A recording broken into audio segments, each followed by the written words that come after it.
I've got bruised souls, cause I'm way gone, trying to find my way back home. Count my bones as in the crumbs flow. Don't turn all of my stones. Rock bottom make a man and some pressure make a gemstone. Trying to put $1 to my name like Creflo. Naja boy, late to the game, it's in the blood flow. And I'm from the south, it's thick skin and tough bone. Big attitude through big lips with gusto. Trust no kings, that's why they tried to crush souls. But it's IGBO, when the dust blow, this old head be standing there. No silver, just gold. Crack no books on the hustle, I was born to grind. Yo, scared of your potential, I'm adorned with mine. 30 times around the sun, man, of course I shine. My legacy will not dwarf with time. And in my daughter's eyes, it's basic, I must not say quit. Every day sees a present like a Rob St. Nick. Walk a fine line between tenacious and patient. I can't slip, I'm fighting clocks and they can't win. I've got bruised souls, cause I'm way gone, trying to find my way back home. Count my bones as in desert crumbs flow. I'm gonna turn all of my stones. I've got bruised souls, cause I'm way gone, trying to find my way back home. Who that soldier in the mirror, oh, oh. I'm gonna turn all of my stones. Impeccably I flow, hardest raps you know. Breaking status quo, reaping what I sow. Artistry like Van Gogh, get it from my mama, hip so thick that I need tempo. Personality spicy, body banging like a bongo. Cause black women been it since Timbuktu, since Pharaoh. Sponge rollers and hot combs, lips, cheeks and brow bones. If you ain't for the culture, then please stay out of my zone. These little dummy rappers could never grace like headphones. See, I'm from a place in space where ain't no storytelling, you just had to have been there. If you want the battle, ain't no problem, stay where. I got so much experience, I can't even play fair. But I'ma keep evolving and growing and hurting feelings and showing. You need endurance to go in, I got mileage on this pen. I've been busy cause I've been out here schooling all these kids. Took 3 decades to have this glow up that I did. I've got bruised souls, cause I'm way gone, trying to find my way back home. Count my bones as in desert crumbs flow. I'm gonna turn all of my stones. I've got bruised souls, cause I'm way gone, trying to find my way back home. Who that soldier in the mirror, oh, oh. I'm gonna turn all of my stones. Turn all of my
guys were checking shoes last night to see if he was barefoot. Is that still the case? Is he barefoot? Because I know on Facebook somebody posted a picture of these could be his shoes, or is that so he is presumed to be barefoot at this point?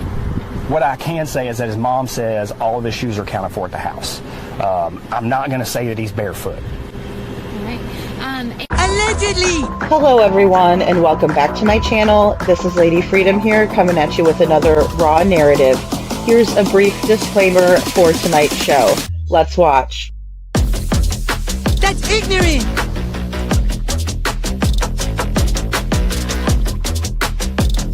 Allegedly, that's ignorant!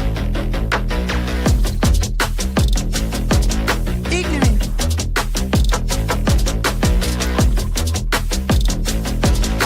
Judgment, Alfred. Boy, you read my thoughts. You've got the shinning. You mean shining? Shh! You wanna get sued?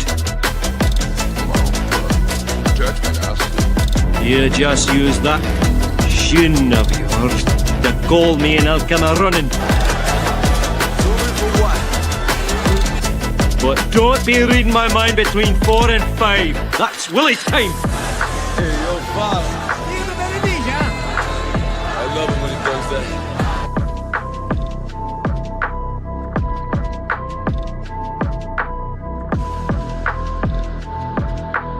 Let's watch.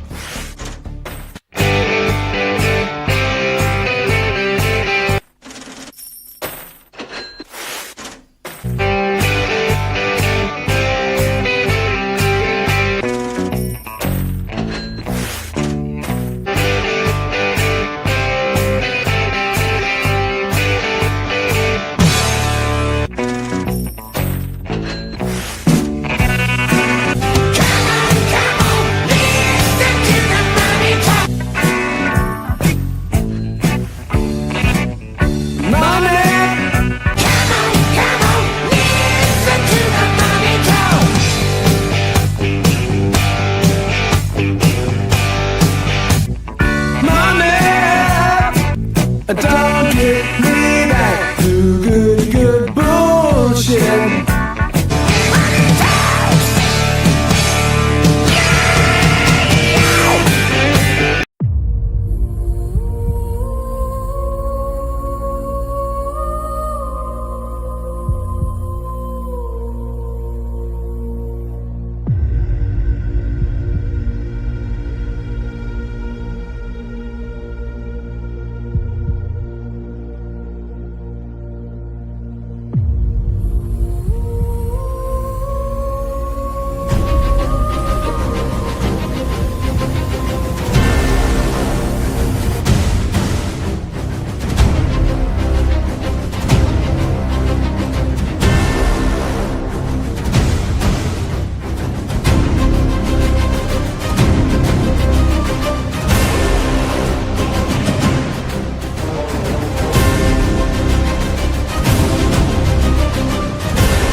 Everyone and welcome back to my channel. This is Lady Freedom here coming at you with another raw narrative. And it's so good to see all of you guys tonight. Thank you so much for being here. And I am so glad to be back in Florida where I can, just go live with you guys. I have some shows planned this week for like an afternoon show, because a lot of times people were telling me that they love watching, but I come on so late at night that it's hard for them to catch a chat, which I love having everyone in the chat and able to just kind of voice their opinions, what they think about the cases. So I definitely want to ramp up and go live more than just at night, just so we can catch all of the dragons for the whole day. So we'll be doing that. And thank you so much, Chuchi, for always putting these great disclaimers in. So we'll just roll through those again because it's really important. We don't do any dark triads over here. Um, so thank you so much, Chuchi. And also, I wanted to shout everyone out who supported my trip to the Gathering of Voices, because I do believe that we ruffled some feathers. I believe that we made a big difference when it comes to Sebastian Rogers' case. And the reason I think that is because we were able to successfully demonstrate and voice our concerns and opinions freely, and that is our right to do that. And I think we did a wonderful job. I'm really, really proud of what we accomplished, because a lot of times we hear the word protest, especially nowadays, and it's something that comes along with a lot of violence and, you know, damage to property, or, stolen property.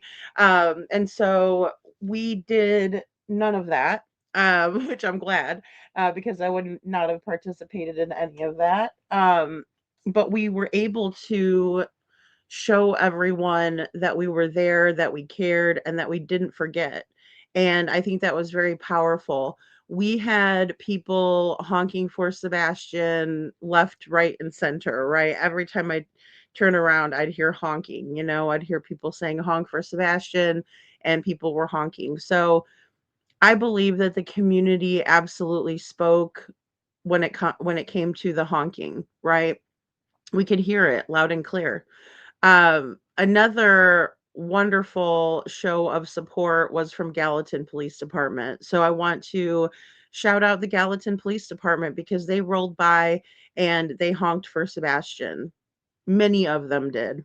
So it's not about disdain or hatred for law enforcement. What it really comes down to is that we need to find Sebastian, and we cannot allow for this injustice, right? Because justice delayed is justice denied. So I just want to throw that out there. I enjoyed being there with everyone, and I appreciate everyone who sponsored the trip. I also want to shout out all of the creators that were there. So Bullhorn Betty did a fantastic job of organizing the event and then executing the event, right? And keeping it about Sebastian and the facts, right? Because I know it was called Noise by Sheriff Craddock, but really she came with a book of facts, um, direct quotes that she was reading off, discussing the different um, statements that were made and instances where Chris and Katie either put their foot in their mouth, they outright lied, or there was just very strange language used in the interviews, right? We don't know what they told law enforcement, but law enforcement knows what they told law enforcement.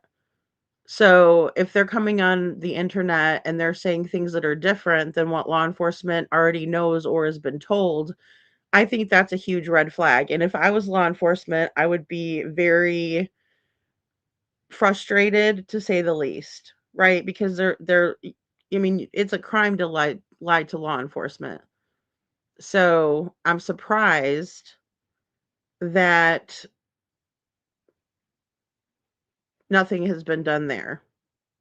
So, and Gail, thank you so much for being here.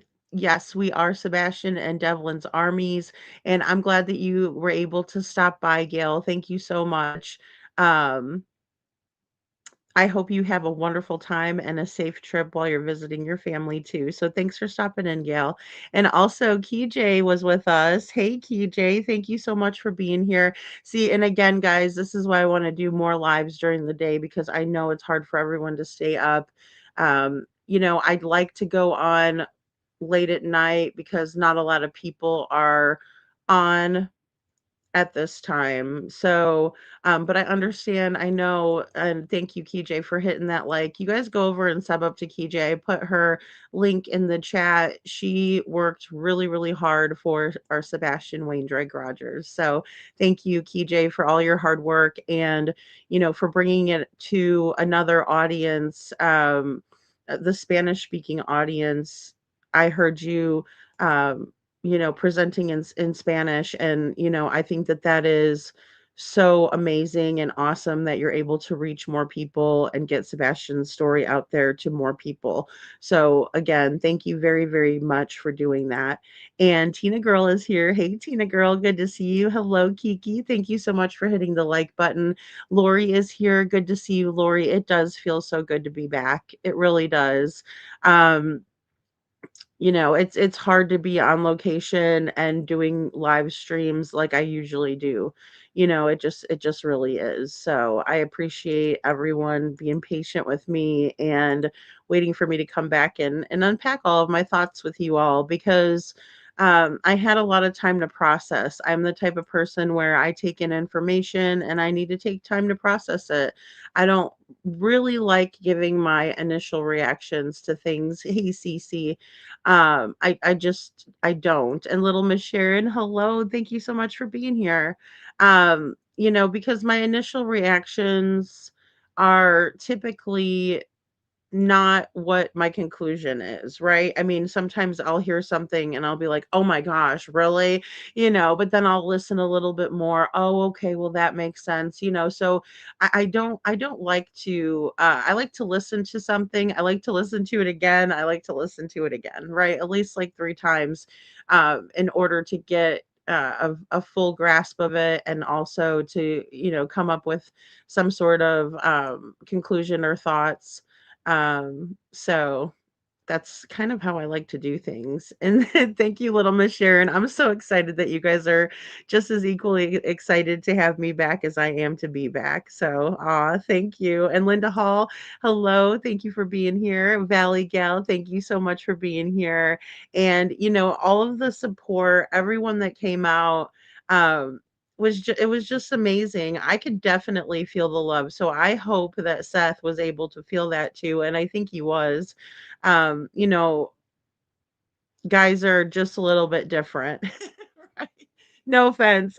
But guys are different. They show emotions a little bit differently than us women do. And so again, I talked a lot about um how difficult it is for me because I'm used to, identifying with mothers more so than fathers. But then again, maybe it shows me that, or maybe I'm meant to see that, a parent is a parent, right? It doesn't matter if it's a mom or a dad, or you're a mom, you're a dad. It's just that we're all parents.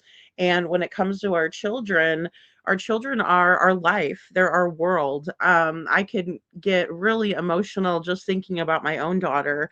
Um, and then looking at Seth and the way that he adores his son. And he wants nothing more than Sebastian to be found. People were bringing up a petition, possibly coming up with a petition that would allow for us to sign off or show our support that Seth be cleared by law enforcement. And I thought that that was a great idea. But then again, I also know how Seth feels about that. And I feel comfortable sharing it. He just wants his son found. He's not the one that's calling to be cleared. It's got to be frustrating, no doubt, um, that they haven't cleared him, right? Especially when we see like cases like Nancy Guthrie where they're coming out and saying the family's been cleared and all of that jazz. But for Seth, in my opinion, he just wants Sebastian found. He doesn't care about being cleared. He just wants to find his son.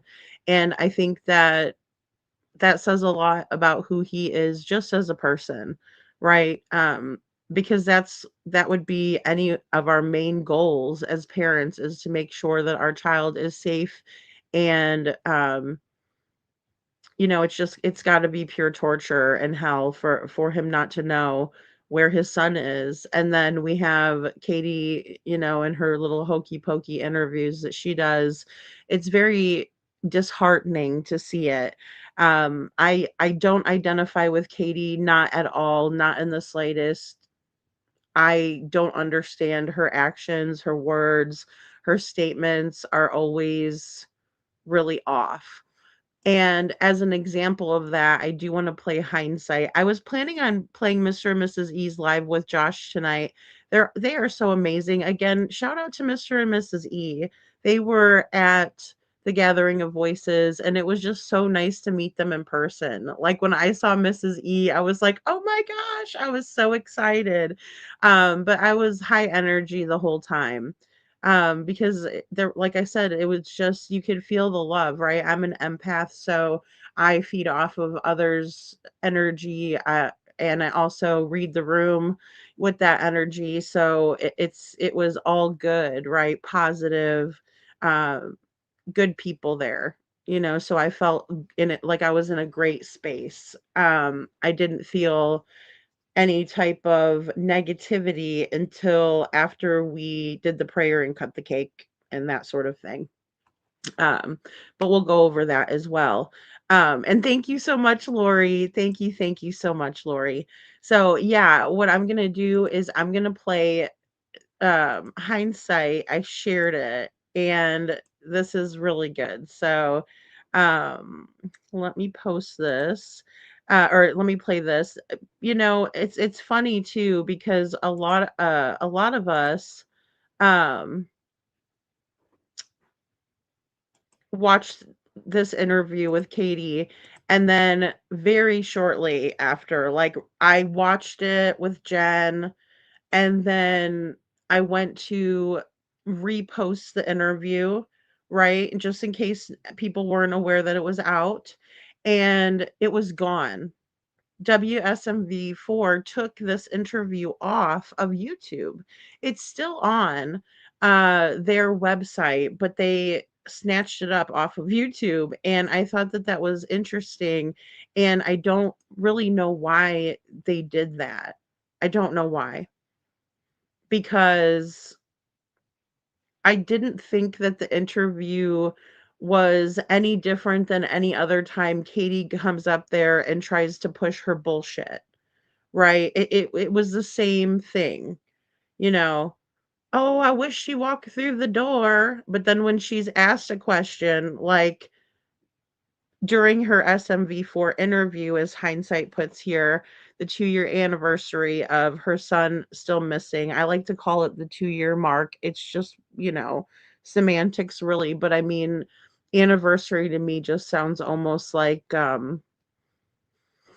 just something to celebrate, like if you have an anniversary for marriage, it's a happy time, it's a milestone, it's a mark, um, to be proud of. This is like a disgrace. So, I mean, I'm just absolutely disgusted, to be honest, by the lack of effort, in my opinion. And more so when it comes to law enforcement and them not being able to even handle themselves for what was it, 3 days? Because I believe it started Tuesday, then we had Wednesday, then we had Thursday of people being down there voicing their concerns, doing a honk for Sebastian, holding out signs. They couldn't handle themselves for 3 days. That speaks volumes to me. I wonder what would have happened if we would have had the entire week event like what was originally planned. I wonder what kind of shenanigans they would have pulled. But nevertheless, we will never know that. I just find it to be horrible. So anyway, this is the question. What would you say to him if he were to walk through that door, right? Cuz Katie always says that that he walked out that door. She doesn't know why he walked out that door, but even more so that the last time she was asked this question, she said that she would bulldoze him um with kisses and hugs, right? She would smell him, she would, all these weird things that Katie did and said in that interview, right? And then we have this woman here, Holly Thompson. I'm just gonna say it, gets on my last freaking nerve. She really does. Hello, Detroit Rock City. Good to see you, my friend. Linda Hall, so good to see you. Witchy Mama, hey Witchy Mama, and Bo is here. Thank you guys. Welcome in, everyone. Thanks so much for being here. Hey, Kylie's Nail Candy, Sasha Johnson, welcome in. So good to see you guys. Hey, Shadow, hey, good to see you. Let's see. Just making sure I get the rounds. But look at her. It's almost like this woman is possessed by someone. Okay. So, uh I mean, look at this woman. Oh my God. Hey, Katie. Hey, girl. I mean, it's just like she looks like she's greeting her at a party. You know what I mean? Hey, Scranton. Good to see you, hon. And shout out to Scranton for being there. Hey, Scranton. Diane Bond. Hello, Diana Bond. Crime Time Buzz reported the flipping of the bird from LE. There's going to be some things checked into allegedly. Well, Diana, I will tell you. So I did want to talk to you guys about the um did they flip it? Did they not flip it? Right? Because I was like interviewing people after the fact who were there. I was like, did you see them flip anybody off? Like anybody. I mean, I think it would have been disrespectful if they would have flipped anyone off, right? Because that gesture is a lewd gesture, societally, right? Everybody knows that means fuck you, right? I mean, we all know that.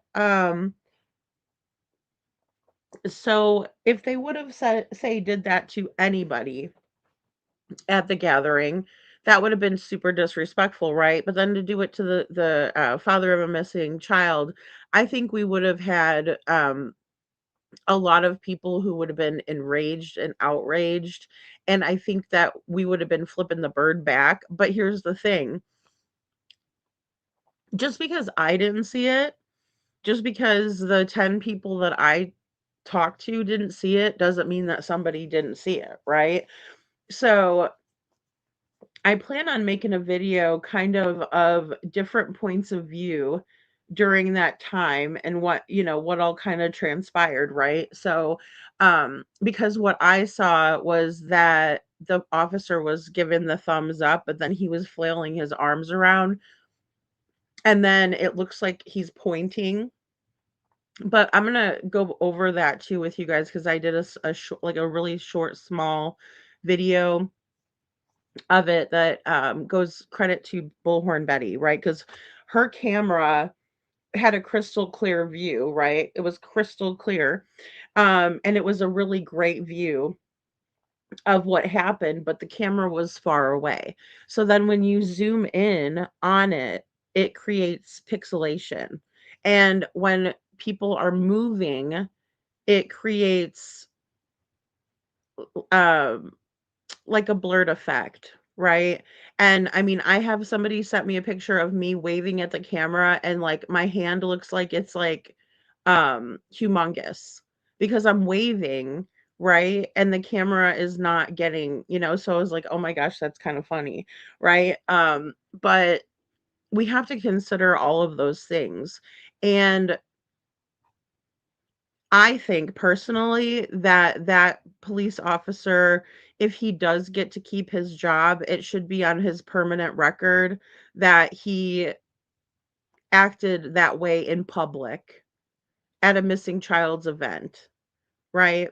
Because we weren't calling it like, protest Sebastian Rogers. We weren't called, I mean, it was called the gathering of voices. So the intention there is to gather in solidarity for Sebastian Rogers. If you don't think that the investigation is being handled properly, or if you don't think that Chris and Katie are being truthful and honest, and you think that Sebastian should have been found by now and they know more, those are all good reasons to come out there. But it wasn't the main focus of the event, right? The main focus of the event was to show love and support to Sebastian Rogers, right? And it really sickens me when we have people like this who just want to show love and support to Katie Proudfoot. Like I said, I mean, she looks at her like, "Oh, hey." I mean, she treats her like it's like she's looking at a puppy, you know. Very disheartening. Thank you, Lori. Oh my goodness. I was just so proud of the way everything was executed and the way that people showed their love and support. I could not have been more pleased with the outcome of people, but I also couldn't be more proud of how we handled ourselves, and then seeing how law enforcement acted. I was appalled. I was absolutely appalled. And every single time I second guessed me being there, right? To because I mean, I'm just gonna tell you, I was there for Sebastian, but I was also there to let them know that I am not happy with the way that they have treated his Sebastian's case. The way that they've treated Sebastian, right? The way that they treated Sebastian's father was absolutely wretched. And we're going to talk more about that. As a matter of fact, I did want to have a panel, and I have a panel guest that has also agreed to be on the show, and I also wanted to invite KJ. So if KJ, if you can come up, I was going to text message you about that. No pressure though, girl. If you would not like to join in, that's fine too. But I would like to get some people that were there on the panel to talk, so we can get a better idea of what happened. Um, from different points of view, because we've talked about this on the show many times, right? Where eyewitnesses that saw the same event have different perspectives, because we're all individuals and we have our own brains and feelings and all of that. So I just think it's important to get everyone's point of view. So I want to do that, you know? So yeah, Cece, I mean, that's the thing. Look, I mean, there are a lot of good police officers out there, and that one idiot made all of them look bad. Every single one of them. Absolutely insane. I have some things to show you guys too. Um, but like I said, I will be putting together a video about it, because I'm here to tell you I was standing right next to Seth when that officer came up and mad dogged him right in, or excuse me, mean mugged him. I mean, he walked directly up to Seth and got extremely close to him, and then walked down the rest of the walkway or sidewalk. It was absolutely despicable. I couldn't believe it was happening while I was live streaming. I mean, I don't know. I guess maybe they didn't get enough attention. I guess they wanted to take some of the attention off of Sebastian, you know? I don't think anything has been done, little Miss Sharon. I mean, if we think about forensics, if we think about just the fact that they ruined the crime scene. I mean, that was one thing that was discussed on Mr. and Mrs. E's Crimecast, um, that just allowing for Seth to walk in the door. Josh had made that comment, right? Because they shouldn't have been allowed to contaminate the crime scene. Even if they didn't know that it was a crime scene, even if it turned out that it wasn't, they completely botched the investigation, in my opinion. They just did. And thank you so much, Chuchi. So, uh, I know, I love our night shows too, Cece. I do, because it's quiet at night, and I can really, like, get into things. But yeah, I'm gonna have to make a couple of changes, but we'll still have our night shows. I mean, we'll still do that. Hello, Magic Star. So good to see you. Thank you for being here. And Cinderella is here. Welcome in, guys. So, and feel free to let me know how you guys feel in the chat. Yeah, KJ, exactly. If you're a step parent, that child or children should be your world too, in my opinion. Absolutely. Because if you are going to get involved with someone who has children, right, you're their role model. You're supposed to be their caregiver. You're supposed to be the one that they go to if they need something, right? Because they rely on you. As a child, they're relying on you. They're relying on you to teach them things. And it's so sad knowing that Sebastian had a step foot instead of a stepdad, you know? So it's just, Chuchi, yeah. If you even get involved with somebody that's a single parent, you should always treat their children with the utmost respect and love. And if you're not going to, then leave that family alone and move the hell on. Move on to somebody that doesn't have kids if you don't like them. If you don't like kids, why are you dating somebody with a kid? If you don't like cats, why are you dating someone with a cat or a dog or whatever it is if you're allergic? I mean, first of all, that's trying to take a puzzle piece and fit it into a puzzle that's not gonna it's not fitting, right? You don't fit with those two. You don't fit with Katie and Sebastian because they have a cat and he's a child. You don't like cats, you don't like children. Why be with her? Why? So you can abuse somebody, Chris? Magic Star says the pain Seth feels for Sebastian is beyond visible, and it's not to say that's the only way people can show it, but a lack of emotion entirely is a red flag, in my opinion. Yeah, Star. My thing too, to piggyback onto that is that Seth absolutely shows it, right? But he's not blubbering and crying. We have seen him cry before, but that's just a normal emotion, but um but you can still see it, right? You can feel it in his words. And again, men do handle their emotions differently than a woman would, right? I would probably be bawling my eyes out or whatever. I might be a raging bitch because I want my kid found, find my, where is my kid? And I would be pissed off, quite frankly. Um, it would be hard not to be that way. I'd have to remind myself not to be upset like that. I mean, I'd need a lot of help.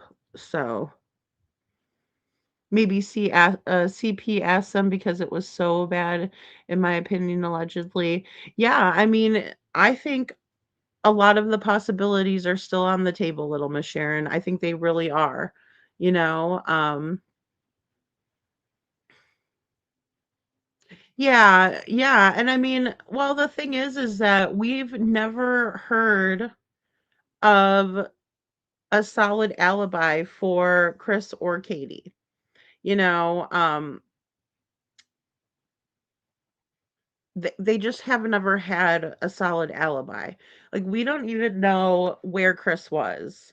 Like, I was talking to Shuchi earlier today, and we're like, where was Chris, right? Was he there? I'm like, well, they got a 52% score on their truthfulness, so half of what they're saying isn't true, according to what the computer came up with, or, their statements initially. It was the first Holly Thompson interview that was um, brought in and analyzed for that.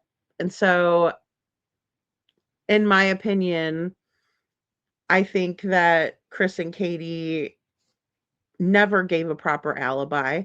Um, and in that interview, Chris was saying that he was in Memphis. Who knows if he was actually in Memphis that weekend, because he could have been staying at his mother's house. He could have been staying at his sister's house. He could be staying at his uncle's house. And, even more so, he could have been staying in one of Kathy's vacant properties.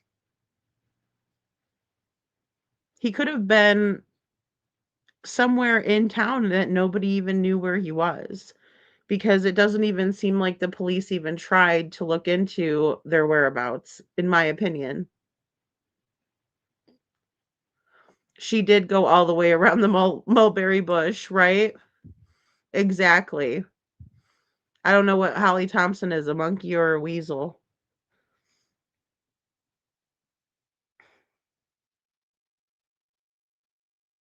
I don't know. Hello, Commander Alpha Turkey. Good to see you.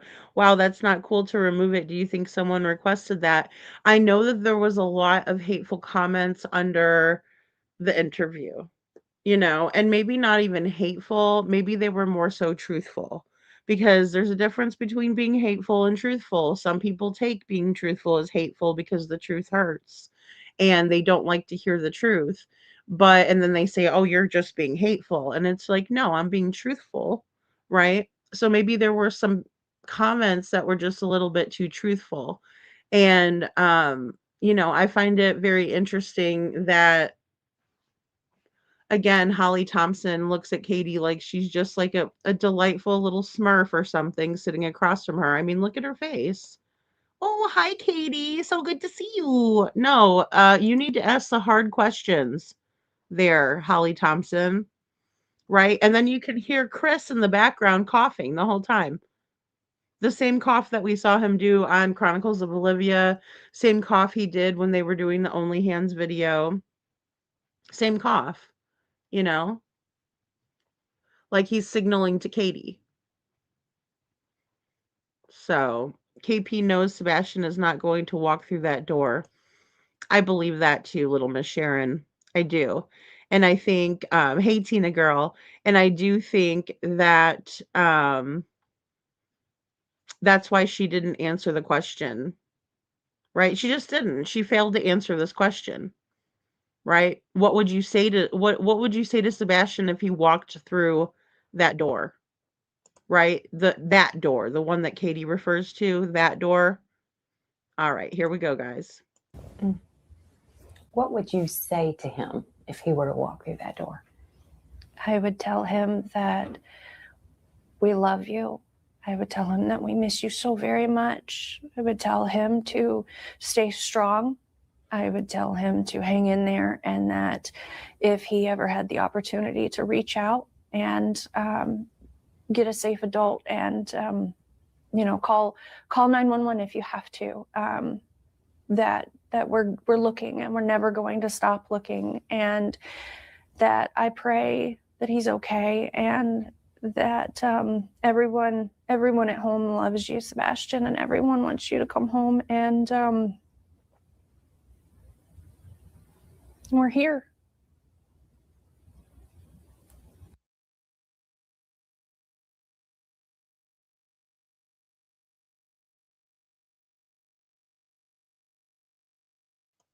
Okay, sorry guys, I was muted. Hello, the real me too. So good to see you. So yeah, she didn't answer the question. So the question was, what would you say to Sebastian if he did just walk back through the door? And Katie answered a different question, which would have been, what would you say to Sebastian if he's watching? Right? That was the answer, the proper answer. I do believe that all of Katie's answers have been rehearsed, right, and regurgitated. So hindsight says here, did you even pay attention to the question that was asked? If you were asked, what would you say to him if he were to walk through that door? Where is Sebastian? Where is he? Because again, Katie holds the key, in my opinion. And hello, Kiki. Good to see you. Things are not like they used to be. It seems like nobody wants to do their job anymore and not even held accountable either. Yeah, Commander Alpha Turkey, I agree with that. I think it's beyond horrible that Sebastian is out there and nothing is being done to the people who were last with him. Right? They haven't been charged with any wrongdoing, but we know that they've admitted to wrongdoing, like hitting Sebastian with the belt, for instance. That's one thing that is mind-boggling to me, and a question that I get all the time. Why do you think they've never been charged with child abuse, Lady Freedom? I don't know. Right? Because I thought maybe they were waiting to charge them with that when they found Sebastian. or when they had more of a case that would have been maybe a secondary charge, or you know what have you. But I'm just not so sure anymore, because it really seems like they don't want us to even talk about Sebastian. They want us to stop paying attention to his case, and they want us to just be quiet. And that was very, very well conveyed by the police department. So anytime any of the because okay, well let me back up and let me kind of take this off. Oh, holy cow. Hello. Hello everyone. Okay, so I want to show you guys the scene a little bit, and some of this might be a little bit loud if you're wearing earbuds, so just just a friendly reminder that we might have some honking for Sebastian in the background. It was loud and proud there, which I thought was fantastic, and so um it and very necessary. So we did let's see, honk for Sebastian. Okay, so it would have been 2 years too long. All right, and let me take this off, and I'll just show you the area because I kind of did a little bit of a walkthrough. So down here we go. Is it this one? Yeah. All right. And I apologize for the smaller screen and that sort of thing. Um oh, why is it doing that? I don't want that. Okay, there we go. Sorry. All right. So I'm just going to play this through without any sound on it for now. Um, so we just have, a bunch of people out there showing love and support. I was on live stream, um, and just kind of showing you guys the area. Um, the news was coming to set up, so it was WKRN again, coming to set up for the event. And this is where we were doing a prayer for Sebastian. This, and so absolutely happy to have all of you guys here. So I'm just gonna let Betty take the show. She's getting people donated some things. And hey, Choochie, good to see you, Choochie. Sebastian's Army and let's hire on for Bloomberg at 8821. 8821. Hey, Mama. Okay, so right here, guys, I just want to show you this right here. This is a camera, and it's one of those like 360 cameras, right? So you can see everything all around, right? The Real Me Too says, let me see here. It was so appalling and so insensitive for the officer to do what he did. I was so mad. I was too, the Real Me Too, and it was like shocking. Like I couldn't even believe that they acted in the way that they did. Um, Absolutely disheartening and uncalled for, just completely uncalled for. So, yeah, I wanted to do hopefully I have to get together with the other person, KJ, but yeah, that would be fantastic for us to do it. We would probably try to do it a little bit earlier, like maybe like a 9:30 or 10 o'clock show. Just because I know like not everybody's a night owl. So I wonder about what evidence was collected right off the bat, Tina girl, or were they just obviously we know they were operating off the assumption that Sebastian walked off. But were they exploring all options at the time? I don't think so. I think they were absolutely just operating off of that assumption. So, um this is the very reason Lady Freedom is because they really good cops hate bad cops. As a mother of LE, I would be horrified to think I raised that. Well, yeah, and I think they're horrified to know that they're working alongside that.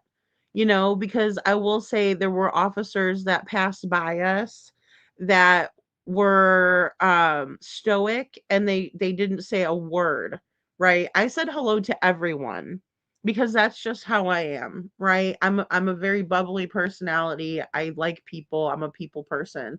So I said hello to everyone that came into earshot or walked past me, that sort of thing. With the exception of this you know disgrace that we're going to be witnessing soon. um so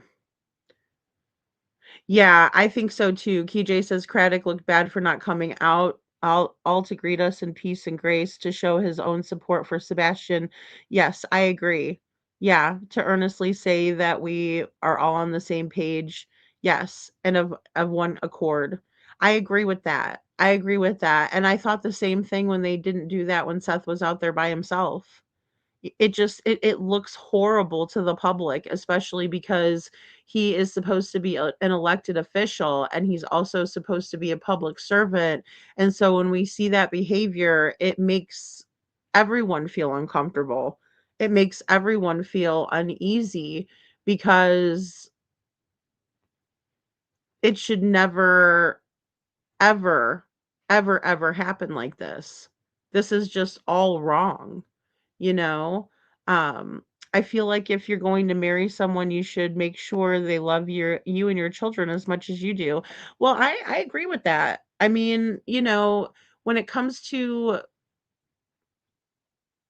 your children, you should never put them on the back burner, ever, never ever, because they deserve to come first. Their needs need to be met before everyone else's, right? And I mean, you know to a certain extent, you do have to have adult time, right? And you do have to give time to your significant other because that's just healthy, right? But when it comes to the kids, they need more attention because they're kids. Your significant other and is an adult, and they should be secure with who they are and their role in the relationship.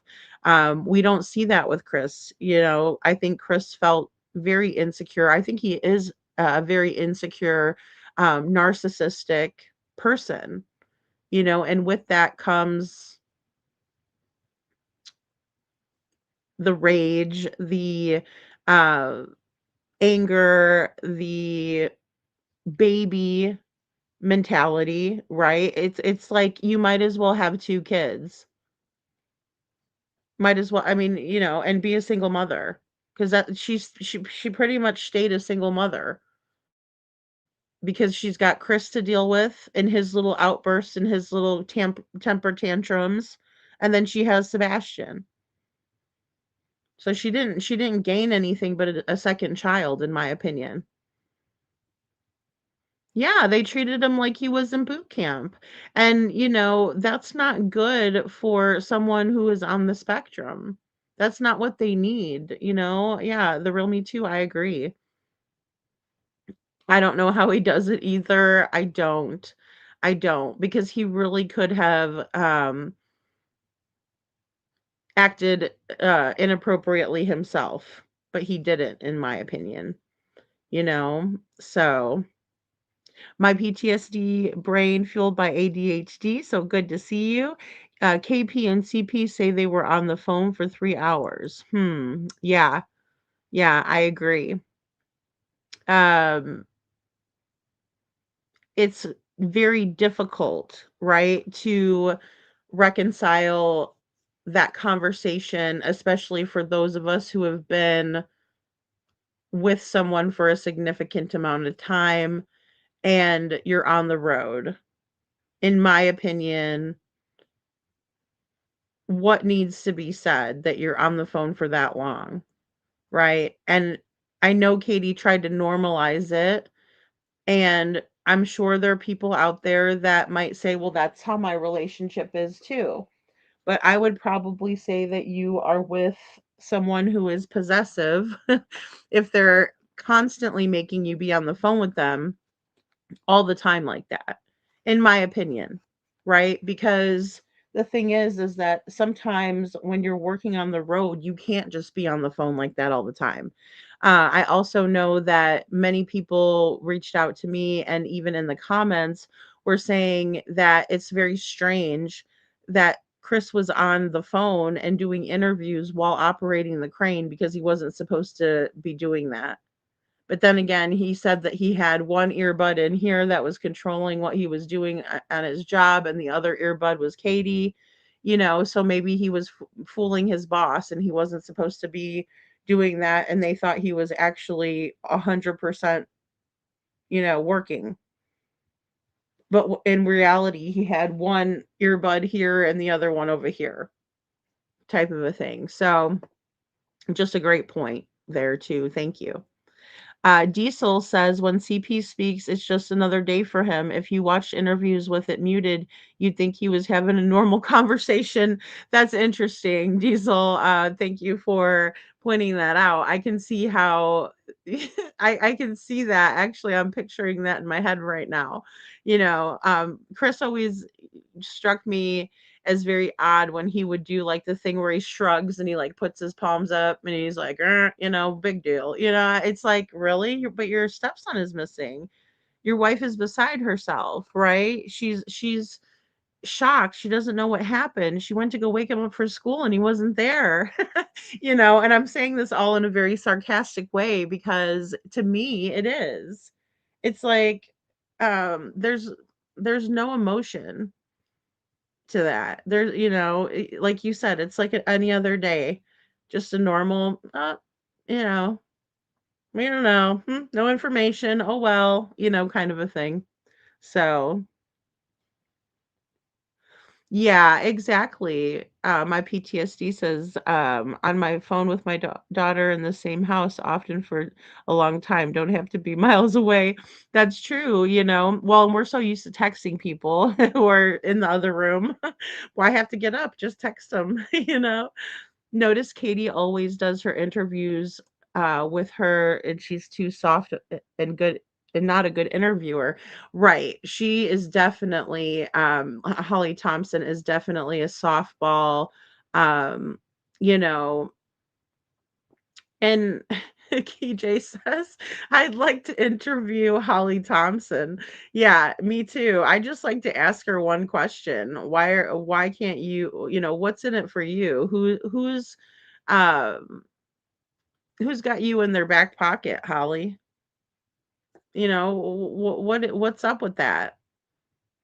Because to me, if you're an investigative journalist, you put yourself in the position where you have to try to remain neutral, right? And so in that regard, you're not just like, "Oh, hi."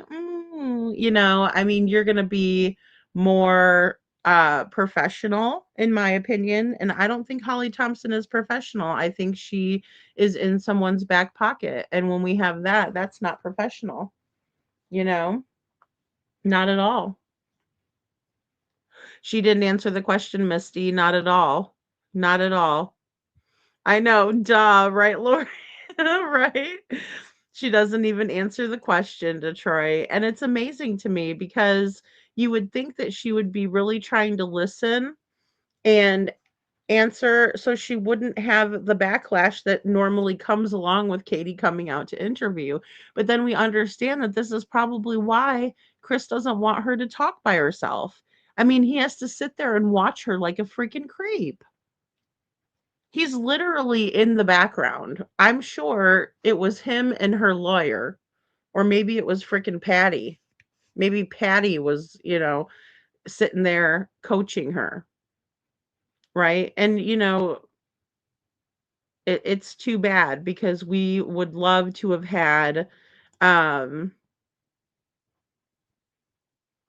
more information coming from Katie when she's the last one to be with him. Yeah, she answered it as though they thought Sebastian was coming home was never going to happen. I mean, I think that Katie knows that she doesn't plan on having Sebastian come home just based on that. And I hate to say that.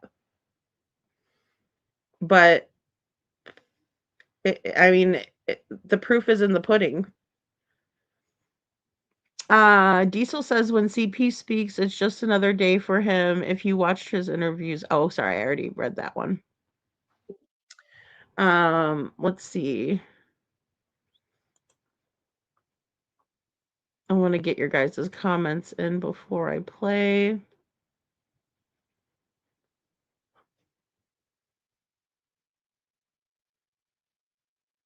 Poor Sebastian can't even call his mother if he wanted to. He's just stupid biatch changed her phone number. Well, and that's the thing. I mean, I think that's what's so different about both parents here. And let's just take Chris out of the equation, right? But if we hear from Katie and we hear from Seth, it's night and day response. It really is. It's night and day response when it comes to the way that they're voicing their concern, right? And honestly, it's hard for Seth, I think, because he wasn't there, right? It's not like he was also in the house or Sebastian went missing from his house. And thank you, Little Miss Sharon, for your super sticker. Thank you so much. Yeah, the whole thing was uncalled for, and I'm gonna show you this part that I got on camera even. Um, let me just play this with an unmute. Because this is gonna be the part where, Betty is doing like a little raffle that she had set up. I also want to point out that these balloons, oh, well, if I'm not moving the camera around, I was just kind of showing everyone the area of where we were. Um, sorry about the ad. So, and just basically everyone that was gathered around, right? And I appreciate you guys helping me out with holding the signs. I made 4 signs for the event. But the balloons were donated by Publix. So, one of the gals had wanted a balloon bouquet made, and they actually set that up and gave that complimentary for Sebastian's event, which was so sweet. Um, and, just a lovely surprise. So,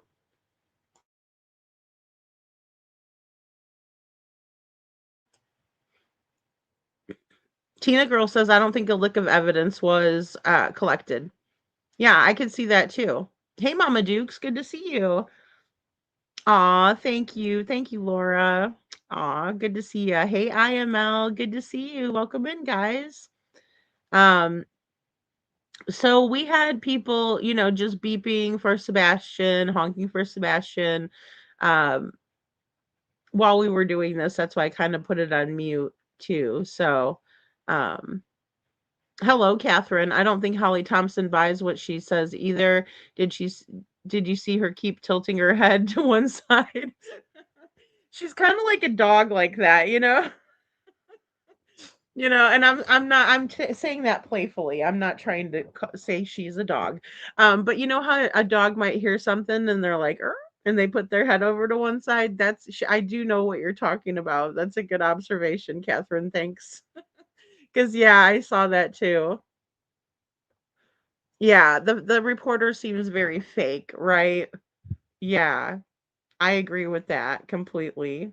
Um, I just thought if everybody handles grief differently, why do Chris and Katie seem to be handling exactly the same, in my opinion, because they are not grieving at all. I agree with that too. That's really well said, KJ, because it does appear that they're handling it with zero care, you know. So, and did you hear him cough in the background? Says Detroit. Of the new interview, he keeps her in line. Yes. Oh, that's a good way to put it. A very good way to put it, Detroit. Yeah, keeping Katie in line. Don't say too much. Don't say any more. Thank you, little Miss Sharon, for gifting Lady Freedom's Raw Narratives membership. If you got a membership from little Miss Sharon, please say thank you and welcome to the Dragon Tribe. Yay, guys. I have to renew our link for Discord, so whenever you become a new member, you have access to the Discord. And thank you, Chuchi. Yeah, Publix was awesome for donating those balloons, and they did a lovely job for Sebastian. So, oh, did the real Me Too? Oh, great, the real Me Too. Fantastic. Aw, I'm so glad. Welcome to the Dragon Tribe. Yay. He did IML. He coughed in the background of the interview. He sure did. You could hear him back there, kind of a thing. So, but look at how many people were able to come, for the main event. I just thought that that was so wonderful and just fantastic to have everybody out there together. And see, so here's the cake, right? This is the cake that was purchased for Sebastian with Sebastian's army logo on it, right? And then also, they ended up giving a couple of T-shirts away. I wore one of the T-shirts on our search when we did our search. So he's coughing up fur balls. Yeah, right. Oh my gosh, it's like he can't help himself.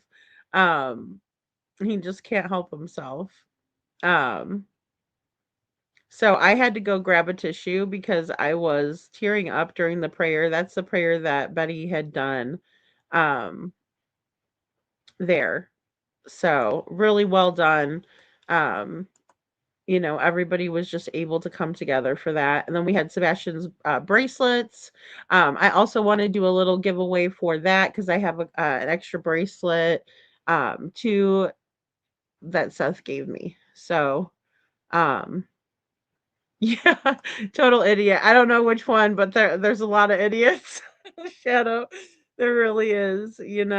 So yeah, absolutely. Absolutely, Chuchi.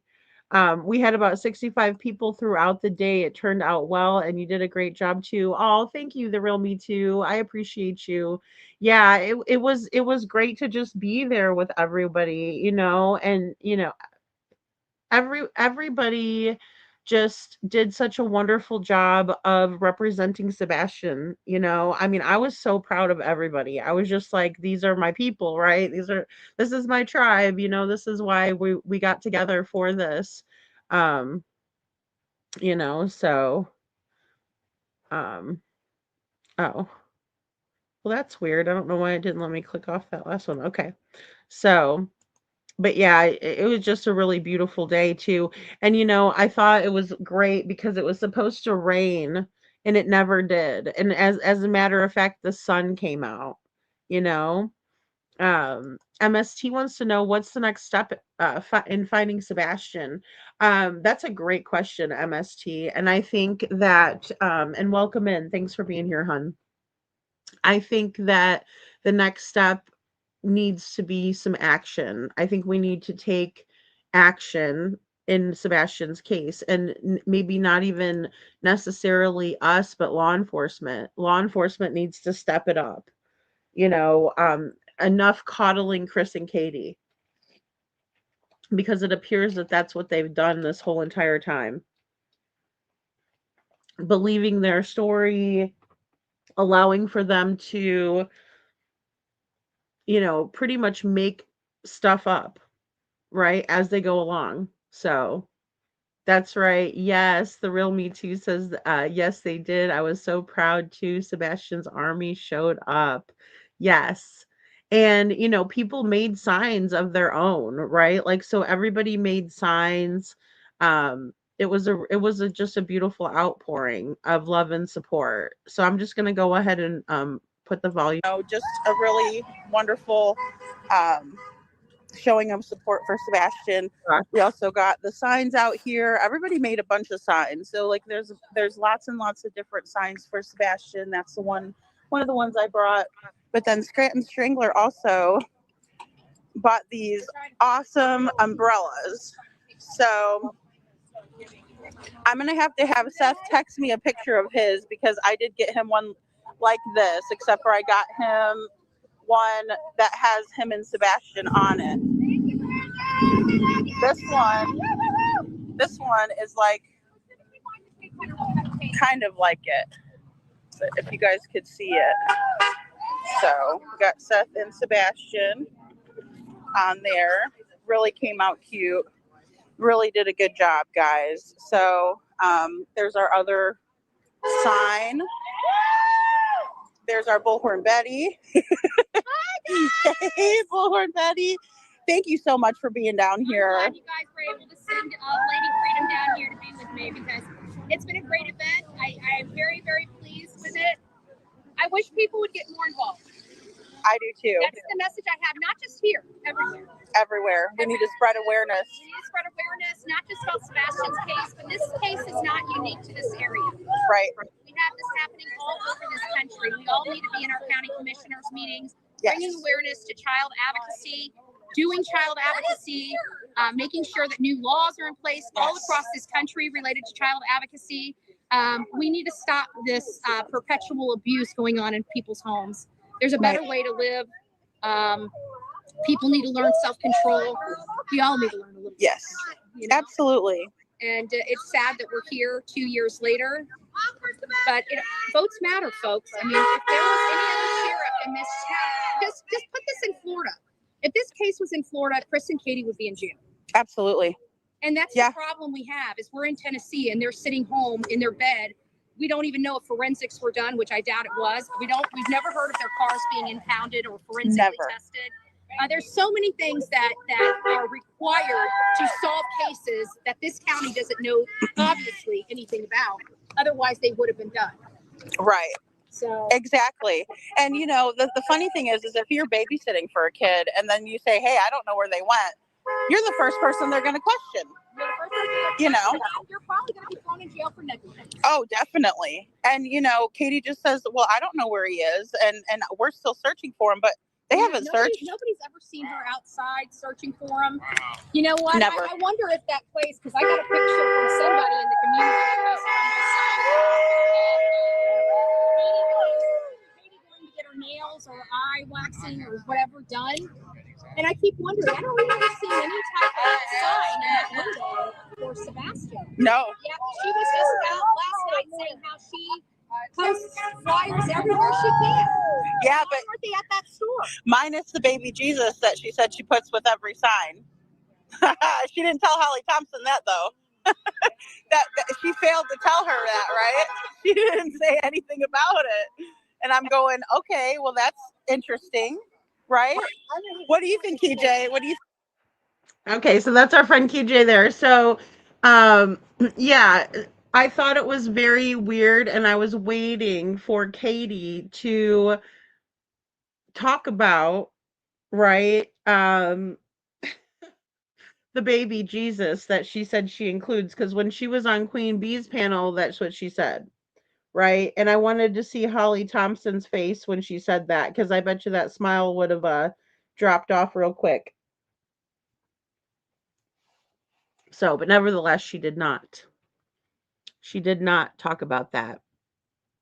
And the umbrellas were great. So IML, we did the umbrellas. You guys could order something like that off of Amazon, which, you know, you just put the picture in, you know, of whatever you would like to have. And then those were also auctioned off as well, or raffled off, I should say, which was fantastic. So yeah, the umbrellas were really, really nice. I actually have a picture of the one that our channel gave to Seth, too. So, but it's just the same as the thumbnail minus, you know, the nasty sheriff and the mayor there.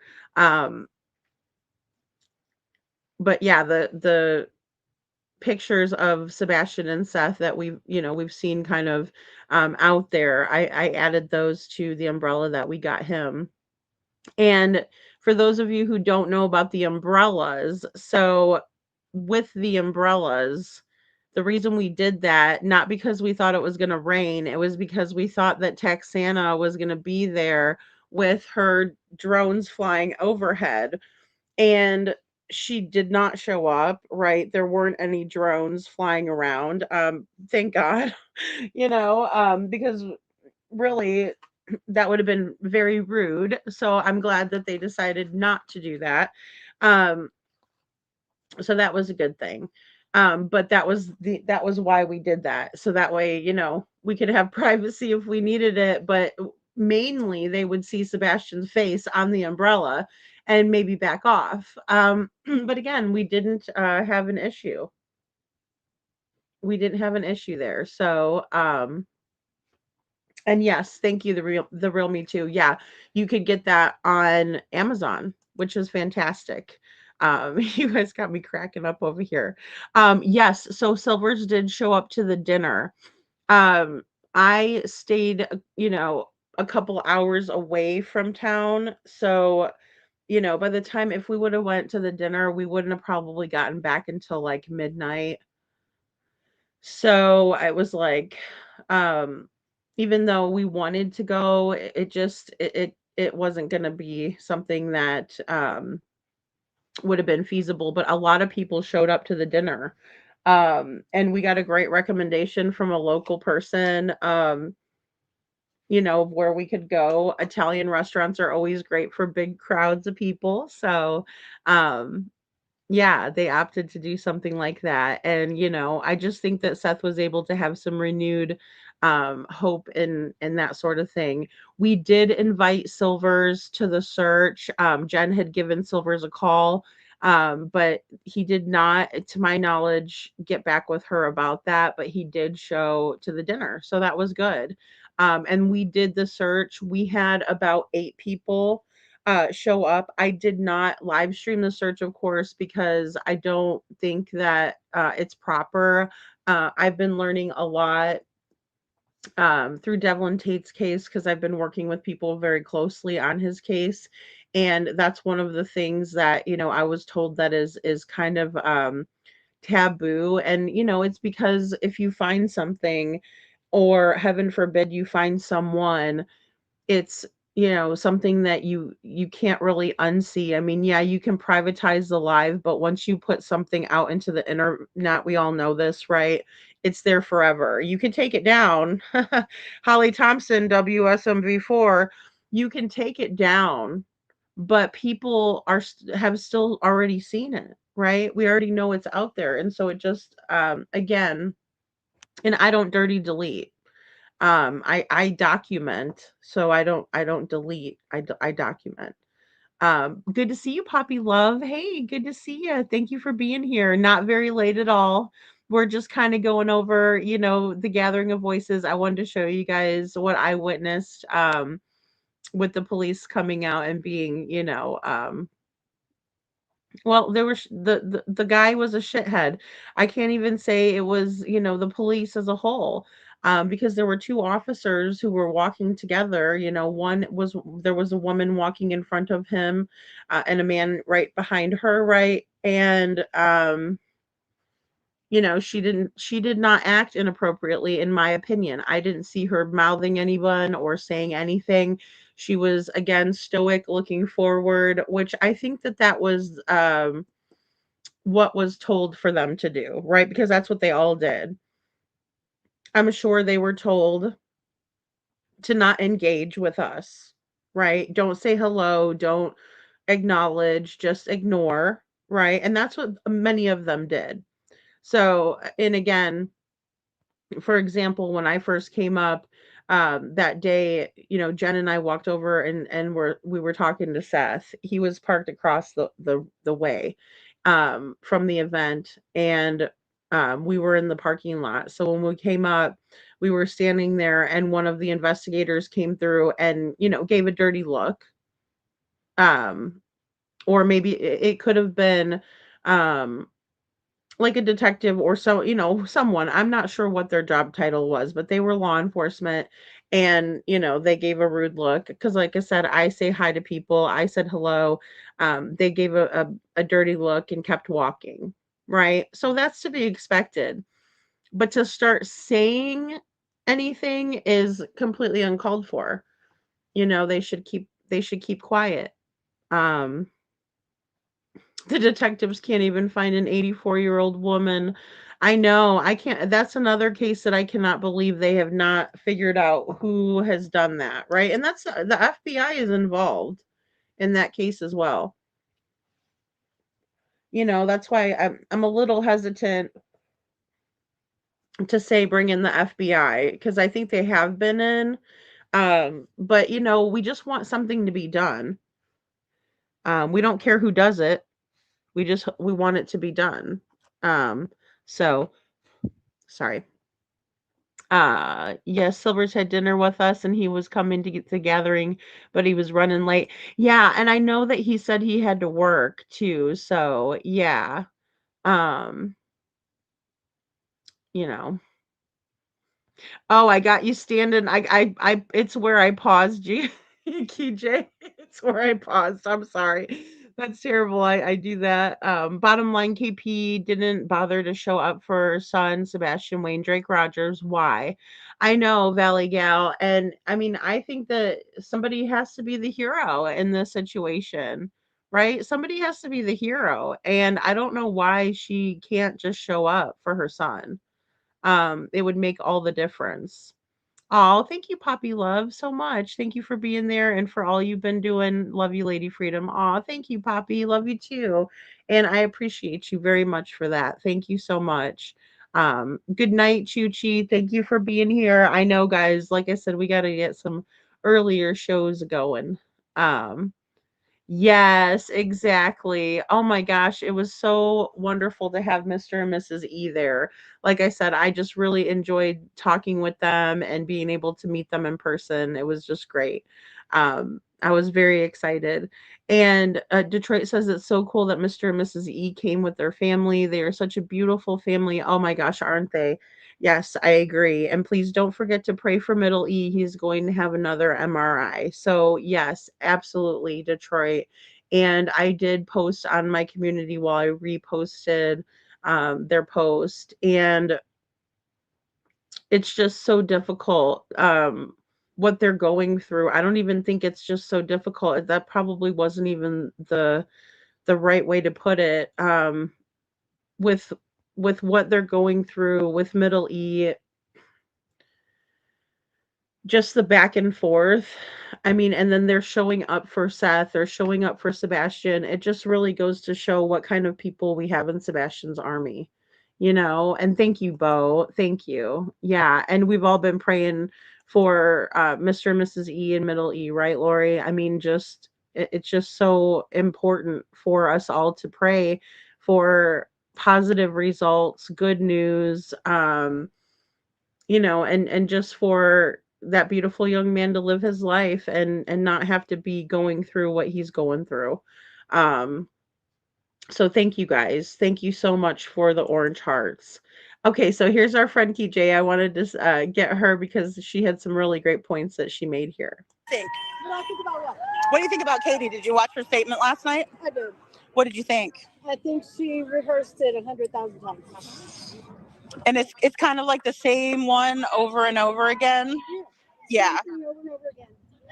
She only makes an appearance once a year. What is she, freaking groundhog? I know.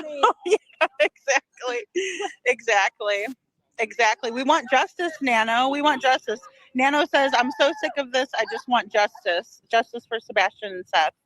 I mean, it's absolutely heartbreaking, right? I mean, 2 years, Sumner County Sheriff's Office came out with a statement. They said that they want us to focus on the right information. Well, they need to give us a template so we can focus on the right information. In my opinion, I mean, how else are we going to do? I mean, if what we need to do for Sebastian, we would be out here supporting him.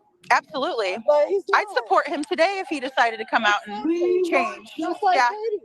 Yeah. I'd be here supporting him. Oh, absolutely.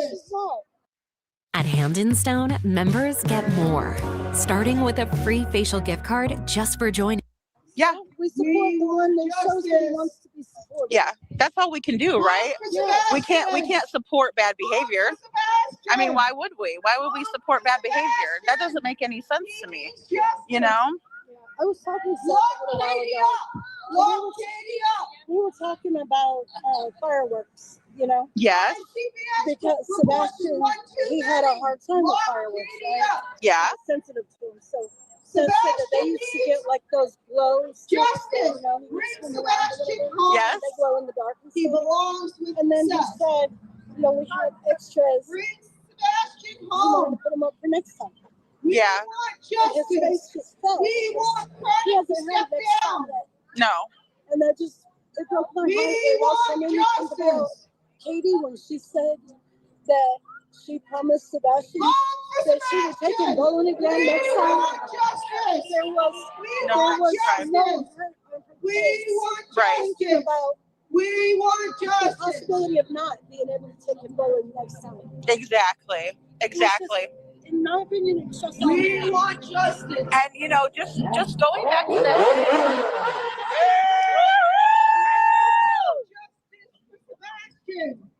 Just going to that back to that day should give her so much sadness and grief, but it doesn't. Exactly. It doesn't. There's nothing.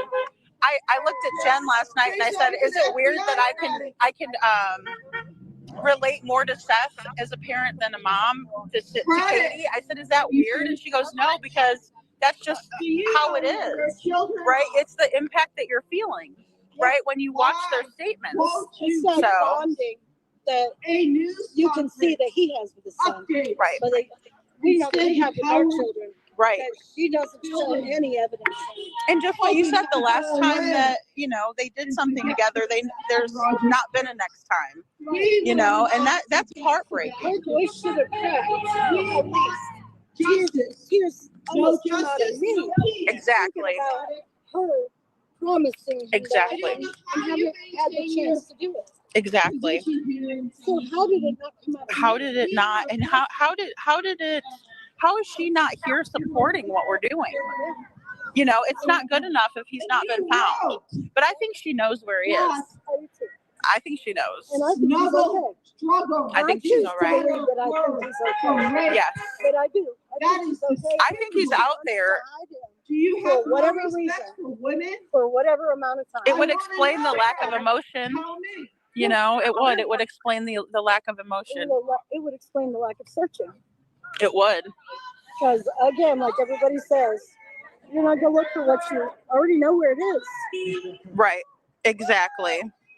Exactly. I'm very happy to be out here. And that's right, Angel of Light. 2 years is too long. 2 years is too long.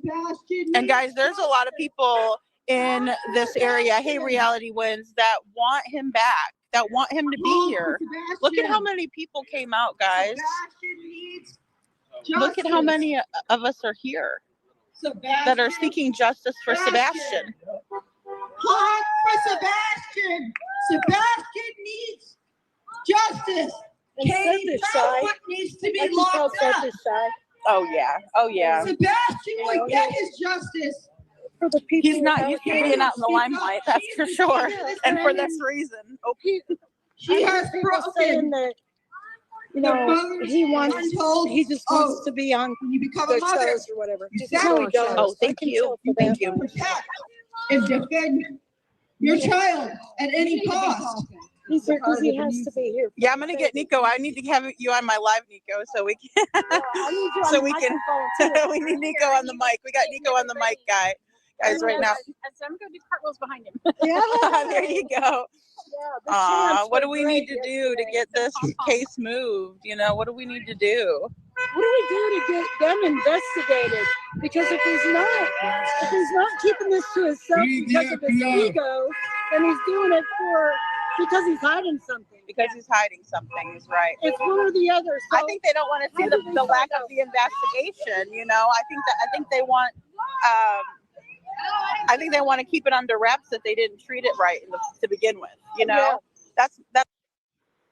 Okay, so I honestly think that the reason why they won't turn over the investigation is because they did not do a proper investigation. Excuse me. They did not.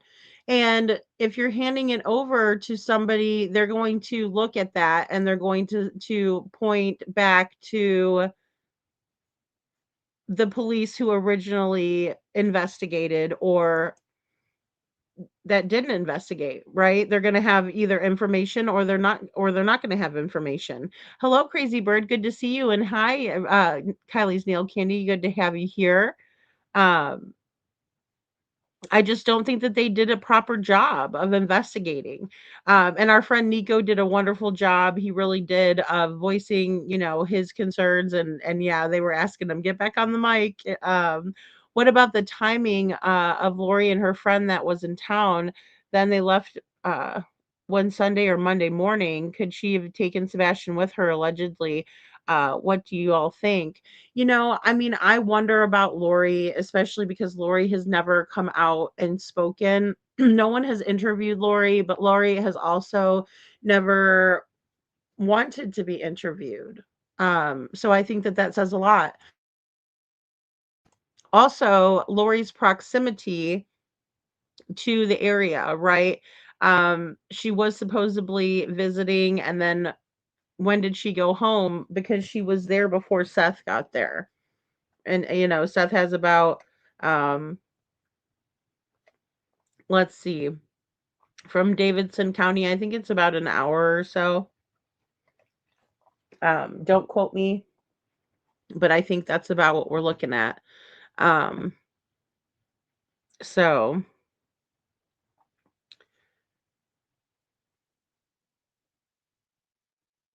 yeah, I don't understand why Katie wasn't involved. Hey, YouTuber is here, good to see you. And KP never mentions Lori. KP doesn't ever mention Lori. Right? She never mentions that she was around or there or any of that. So pretty soon here is when these officers are going to come up and stand at the crosswalk. So I'm going to go ahead and play this through. That's one of the things I think they might be embarrassed. Oh, that's you know. So, but be a man and own up to it and see if we can get anything fixed. right. See if there's anything that can be saved from it. Exactly. You know what bothers me? Again, another thing that bothers me. Turned over to the FBI. On Duchess. I already tell you this. I already told somebody this. On Duchess. When Katie said his shoes are still sitting by the front door. A weekend. Yes. A weekend. That means they did not take those shoes and test them. Right. They did not find out that those are actually the shoes that were at Texas Roadhouse. Right. Or Strike and Spare. Or BJ's. Taking rocks or did they even take whatever. pictures? Did they take pictures of the shoes? I wonder. Because I know they were New Balance shoes. Because I looked them up to see what kind of shoes they were. They looked like Nikes kind of at first because they had the N. Oh yeah. But then I was like, oh no, that's New Balance. So I mean, I agree. They need to figure out what kind of That's a very good point. I hadn't even caught on to that. What you just said. Yeah. If the shoes are still sitting there, that means that they didn't take them. Okay, so one of the big things about the shoes, right, is that they kind of forgot, in my opinion, about the shoes. And I think that it's important to focus in on the things that they did and the mistakes that they made, because that's where we're going to find more information. So the shoes to me are one of the key factors in Sebastian's case. The lack of shoes, the shoes being still at the front door, the fact that Katie and Sebastian were wearing very similar, if not the same shoes. A lot of people think they look the same. I think they're slightly different, but either way, they resemble, their shoes resemble each other, right? There's white soles of the shoes and either a black or navy blue shoe. Let's see if I can find. Do I still have the shoes back here? I don't know if I do still have them, or if I deleted them out. I'm pretty sure I deleted them out.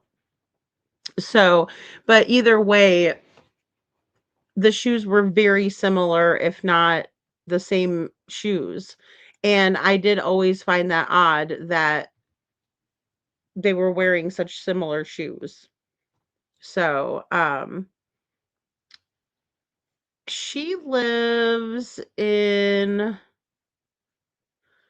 Oh, let me try and see if I can't find it, Poppy, because I do know it's like 4 hours away from Chris and Katie's, about 4 hours. But it escapes me the town. Um That's right, the real Me Too. Yeah, Chris and Katie have been invited to every vigil and they never showed up. Not to one. Not even the one that was held in their neighborhood. They sent spokespeople from their family instead of going down there. Right? And I mean, I can understand the law enforcement officers typically in when there's a missing person, they will tell the family to stay home in case that person comes back, right? Sit tight, we're going to go out and look. um, so yeah, if they're holding a vigil in the neighborhood, it's surprising that they wouldn't show up because it's not like they're going far away, right? And Katie herself said that Sebastian has the code to their door. Their front door is not a key, a lock and key, it's a code, and you type that in and it gets you in. Right? So he would have been able to get it back into the house. And in the event that he did do that, I don't think he would have been undetected unless he was coming out of the woods. And, we know that there was such a large scale search in a radius around his home, that, I just don't think he would have been able to be undetected. But just say he was, strange things happen. He would have been able to come in and get into the door had they not changed the code. But we do know that the neighbor alleged that they saw on their ring camera that Sebastian on Saturday tried to use the door code, but he couldn't get in to the front door. So he skipped down back and went through the garage, right? So if they changed the code, why did they change it? It just all of that little stuff adds up. And I think we need to remind ourselves of all of these little strange instances, and inconsistencies that just don't make sense and don't add up. And I think that may be where we will find the key to what happened. Again, I've said it numerous times. Sometimes I feel like a broken record. I hope you guys, I hope you guys don't think that too. But I mean, I don't mean to be repetitive. It's just that, I mean, at the end of the day, we can figure out whether Sebastian left the house, he was carried out, which I think that's a high possibility since his shoes were still there. I think they forgot about the shoes. But either way, even if we figure out how he got out of the house, that doesn't tell us where he went next or where they brought him next or what happened next. So we're still really stuck there, you know? So Oh, I agree. Valio says not only did they have the similar shoes, she also pushed that his shoe size seemed larger for his height, in my opinion. Yeah, I mean, I know that like a 10.5 is what Seth was saying that he wore. I believe it was a 10.5. Um, which, maybe his feet were growing faster than he was a little bit, in that regard. Because, Sebastian was still growing. He just turned 15, so he was still, you know, changing into an adult at the time that he disappeared, and none of it does make sense, you know. And I do think she left to go be with Chris. I posted a video. I wanted to surprise you guys, and I didn't want to tip off any of the crazy neighbors over there that I would be going to the area before I left town, which I did. And I've never been in that neighborhood when it was dark before. And so I did do that before I left. Went back to the neighborhood to show you guys how dark it is. And I mean, it had just, the sun had just went down. So, yes, Crazy Bird, and all of the boy moms out there, have definitely, um, showed and voiced their concerns there, when it comes to boys and their feet growing rapidly. Because Crazy Bird says my son went from a size 5 to a 10 in one summer. Yeah, it's just amazing, how the kids grow. I mean, and everybody's different, so it's interesting. Yeah, yeah. KJ, it has been confirmed that Lori was there, as far as I know. Um, that's what I know about it. So, Crazy Bird says my son is 6'2" and he wears a 10.5. Yeah. I mean, it kind of just depends, right? I mean, genetically speaking, we get different traits from our mom and our dad, and sometimes, they kind of intermingle. So, um I think so too. I think people need to start questioning Lori, you know.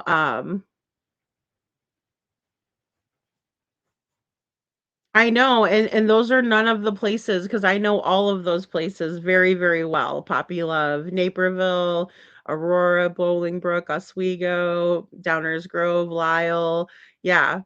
Yep. Westerville, then there's Elgin, Plano, Joliet. Yep, and that's where I went to Joliet Junior College, so that's where I went for nursing. Um, so I'm super familiar with that area. Um, I mean, just very, very familiar with the south suburbs of Chicago, and then even some of those are even kind of more um, like, is it east? Um, but yeah, I mean, it's just amazing that she would have been able to drive all the way home and then back before Seth. So I think Lori has some guilty knowledge. um that's right, Detroit. Seth bought him a new pair of boots before he went missing so he would know exactly what size he was wearing. So what happened to the boots? I mean, I think they're still at Seth's. I don't think that he um, had the boots at his mom's house, to the best of my knowledge. Because Katie had bought him a new pair of shoes, and so did Seth around that same time. Because remember when Katie was like telling us the story about Sebastian saying, "Mom, my toes are in the front," and then she's like, "Okay, get in the car. We're gonna go buy you some new shoes." So yeah.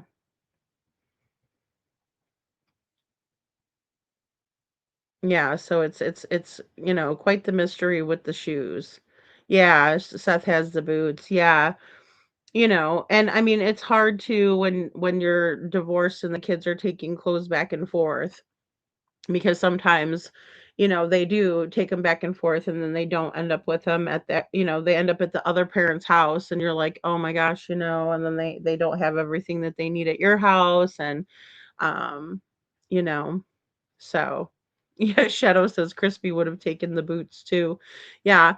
Well, and I mean, I think that it's just all odd and it doesn't make sense. And that was one of the major mistakes that they made, in my opinion, was the shoes, the boots, all of that. Investigation, and that's the hardest part right now, is that they haven't done an investigation. You know. Yeah, and then, searching the walls with the thermo, whatever. Mm-hmm. If they, unfortunately, if they had done something nefarious and he was no longer with us and he was hidden behind the walls, the thermo imaging stuff is not going to find him. No, because he wouldn't be well, there'd be a heat signature. I talked to one of my search and rescue guys that I'm friends with. I'm going to have him on the show, but he was talking about how. All right, guys. So right here you can see they're walking up, right? So this lady is embracing Seth. They're about walking up right here. So here's the time to pay attention. There might be a small heat signature even after passing away, but they would have to have done it quick. Yeah, like quick for how after. long? Not very long, like 48 hours maybe. Is it Sumner County or is it? So, I'm not sure. Honk for Sebastian. Hey, thank you.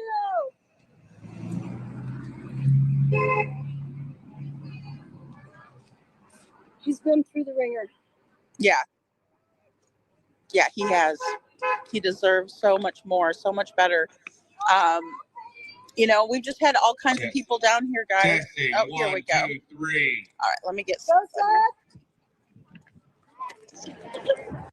Okay, guys, and I just want to put it out there too that, you know, I was talking with everyone. I wasn't really paying attention too much.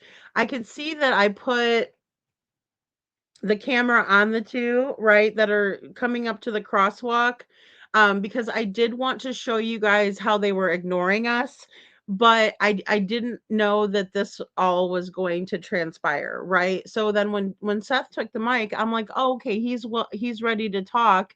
And so, you know, I figured I would get him speaking, right? Because, you know, I knew that he was you know, kind of bombarded with people and everything going on, that, you know, unless he said to me, Lady Freedom, can I do an interview, or, you know, can I speak on camera, I wasn't going to press him for an interview, right? Because I've gotten to know Seth a little bit more than that. And so, in that regard, it's kind of like I was letting him do his thing and I was just filming the event more so. But when he picked up the mic, I was like, okay, he's talking, you know, I'm gonna uh, show you guys what he has to say. You know, he's Sebastian's father. I believe that he deserves to have a voice. And so when he was ready, I was glad to get him on camera. And so that's kind of how this went down. I hope that if you're wearing a uniform and Craddock is your boss, that your child never goes missing. Because if your child goes missing in Sumner County, good luck. Good luck ever serving Craddock to find a missing child. Okay, so I want you guys to see this part again.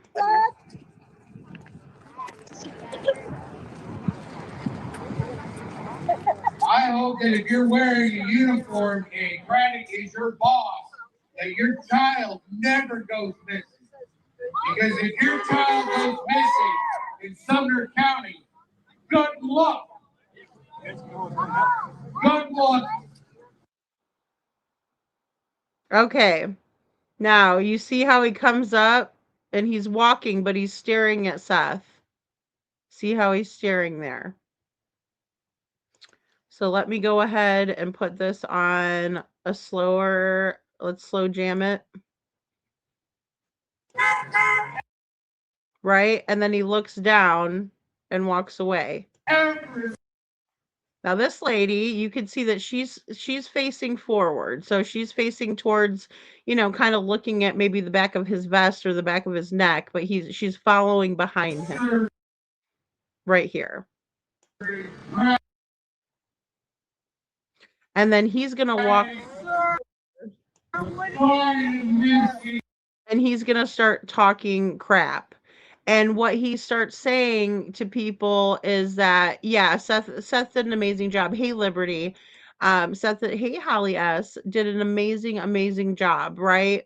He stuck to the matter at hand. He stuck to what he was there for, and that was to voice his concerns about it being 2 years too long, that his son has been missing, and no one has done anything about it, right? And from his perspective, I can understand where he would feel that way. But then as the officer goes down, and you'd have to be there to hear it, but he was talking about how Seth could fill out an application. Seth could fill out an application, and that, you know, he was also talking smack to people saying, oh, you guys could help search. Well, we did have a search on Saturday, and nary a police officer showed up to give us a hand, nor did any type of search and rescue teams reach out to us. You know, I find it so odd that when I put out a flyer for boats in Devlin Tate's case, because he too is surrounded by waterways in Michigan, the very next day I had someone respond to me and ask me for more information and ask me how many boats I needed. I mean, boom, right there. Not so much in Sumner County, not so much in Hendersonville, right? We had 8 people out of the goodness and kindness of their heart show up, you know? So it's very disheartening to hear that come out of his mouth and then see him not show up or show. I mean, they could have sent one volunteer, right, to make sure that our search was safe. But instead, we had 2 lovely gentlemen, Jeff and Nico, who Jeff broke off into one group and Nico broke off into our group, and we searched the Outer Banks, one group on one side of Drake's Creek and the rest of us on the other side, searching, searching. But they'd rather criticize.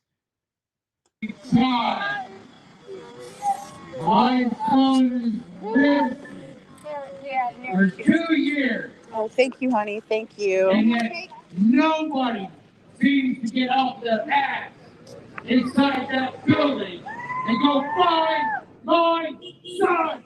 If your child goes missing in Sumner County, good luck. Good luck ever serving Christ to find a missing child. My son is missing for 2 years. Oh, thank you, honey. Thank you. And yet nobody seems to get off their ass inside that building and go find my son. He deserves more than you give. All right. So absolutely, I agree. Sebastian deserves more than he's gotten from this department. Absolutely, hands down, no questions. No questions. Thank you, Witchy Mama. Sebastian is still missing. There's a $50,000 reward put out by the FBI, and it does say wanted and kidnapped in the link. Right? So that officer proceeded to walk down, and I am glad that I was not next to Jen at that point, because if that big jerk, if I would have seen what that big jerk had done to Jen, I probably would have been in trouble that day. I might have lost my cool, because if you can see, Jen is a very tiny little girl. I shouldn't say little girl. She's a grown ass woman, but I'm saying Jen is small in stature. There is no reason for a grown man who towers over her to say anything to her. Nothing. She is there to support Sebastian and find the cause of finding Sebastian, right? She was there, boots on the ground, searching for Sebastian. She has been there, boots on the ground, searching for Sebastian.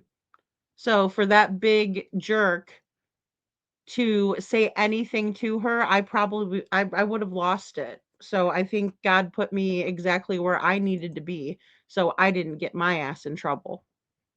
Linda Hall says it's sad when KP and CP say things they do and their actions aren't any better.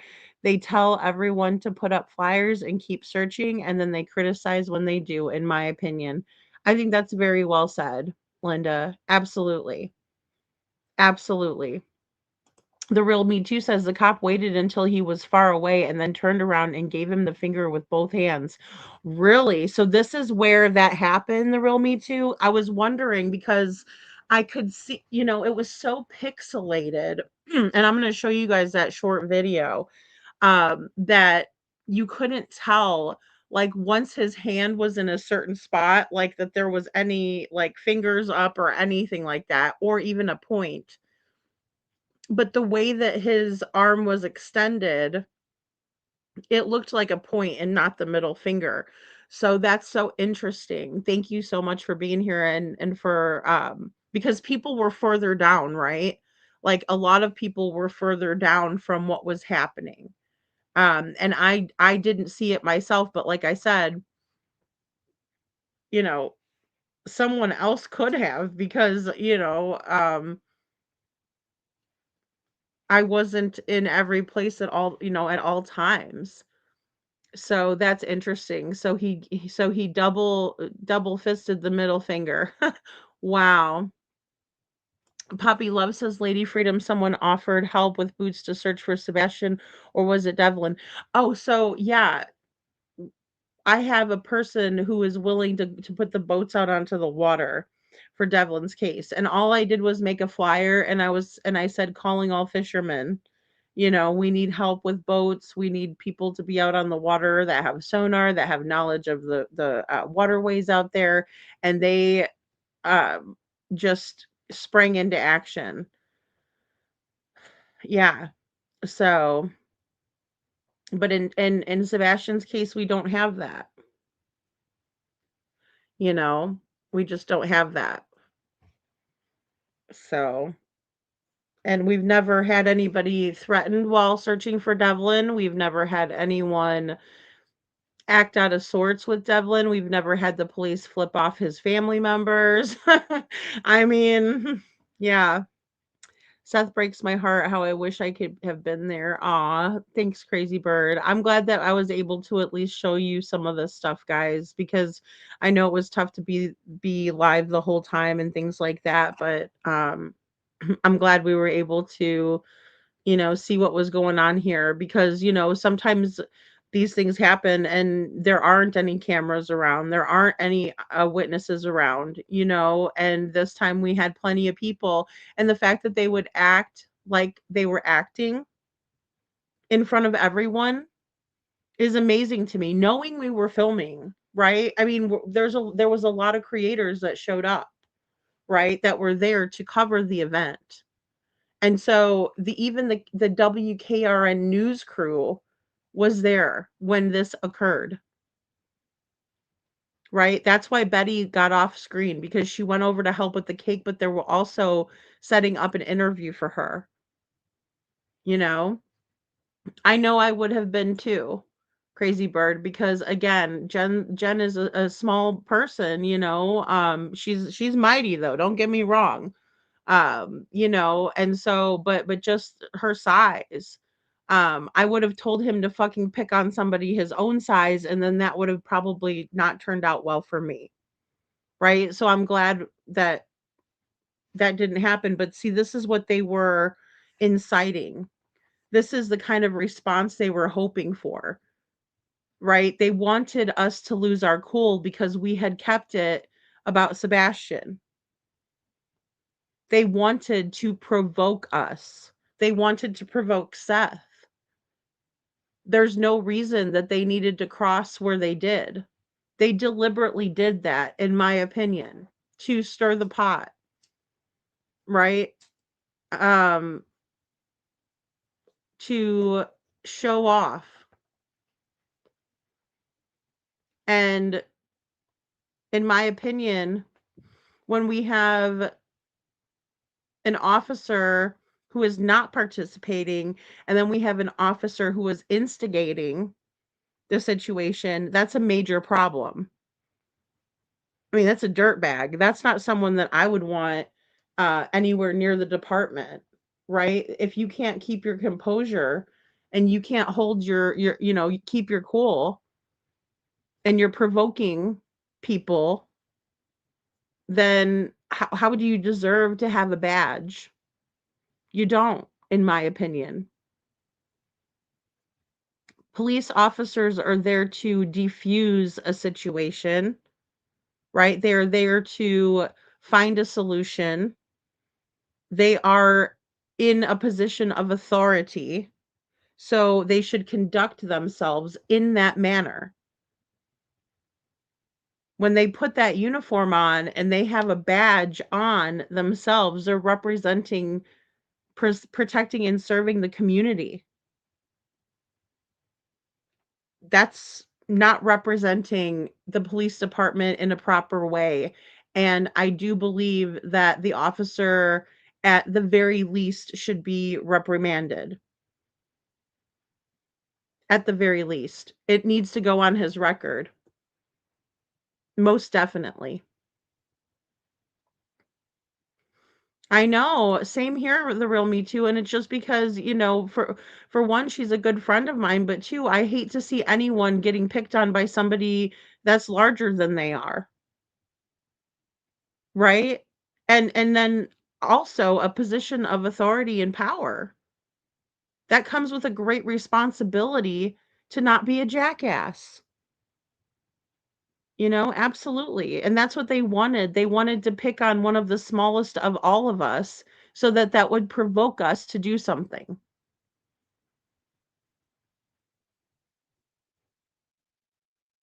I think so too, Lover Girl. The cop is a failure and should be ashamed of himself. Absolutely. And shout out to the female officer who acted with dignity and pride for her uniform and her badge, in my opinion. She does. She always shows up there. Jen does, and it's not just to film everything, it's to be a support. You know, it's just and it is. It's so damn disrespectful, Lori, you know? Yeah. Yeah, Seth said that he saw it. Thank you, YouTubers here. Yeah, he saw Lori. She was there when he got there. Yeah. Yeah. No, they acted like they didn't see it, Poppy. Poppy says, did the local news channels 4 and 5 catch the officers acting that way or get a hold of that and run it on the news about Sumner County Sheriff's no, they didn't, and they should have. They did not, and they should have. Yeah. Yeah, it was horrible, right? It was horrible, and they didn't. They were right there when it all happened too. Um, well, they're chicken shit, and that's for sure. Crazy Bird. Why do neither Dara or Lori speak out? What are they hiding? Yeah, well, I mean, I know that I think it was Dara's husband that got in trouble because he was involved in some stuff, you know? Um, so yes, I saw the man cop turn around and put his fingers up with both hands. I was standing with Seth. I missed very beginning, but saw the ending. Okay, the real Me Too. Thank you. Yeah, I wonder. I mean, if you guys have footage of that and you don't mind sharing a link to it or sending it to me, please do. Please do. Because we need to show the conduct here. It's important. It's very important. Um, to see that, you know, because most people wouldn't believe it until they see it. And I'm one of those people, not that I don't believe you, but the real Me Too. I do because you were there. But like if somebody says, "Oh, there was footage or something like that," because I don't think, well, let me just show you guys. I'll show you the slowed down version that I did. I slow jammed it in order. Here, let me remove this off of here. I slow jammed it in order for us to be able to see it. You know, and so let me get it. Is it a short? No, I didn't put it as a short. I probably should have because it would have gotten more views on it. Because shorts kind of do better than others. Okay, here we go. Because I want to point some things out to you guys here. So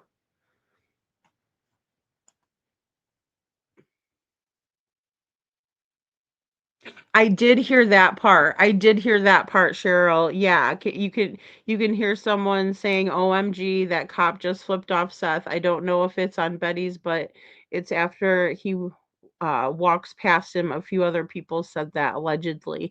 Yeah, I did hear that, Detroit. I did. Um, and I think it was on Betty's, like this one that I'm going to show you guys. Oh shoot, sorry, I brought the wrong one up. Um, this one that I'm going to show you guys is from Betty. So it's funny because and I'll show you guys how crystal clear her view was.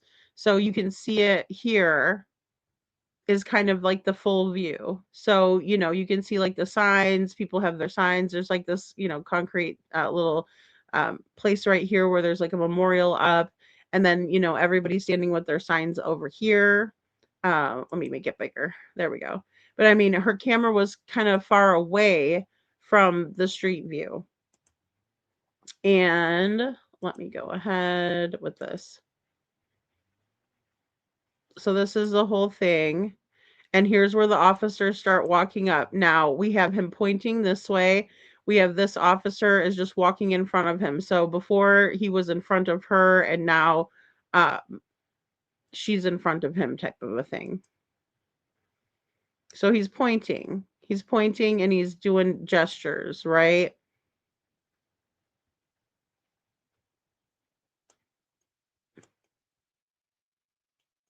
And this person is going to wave at the officers. That's what I wanted to point out for you guys here as they're walking past.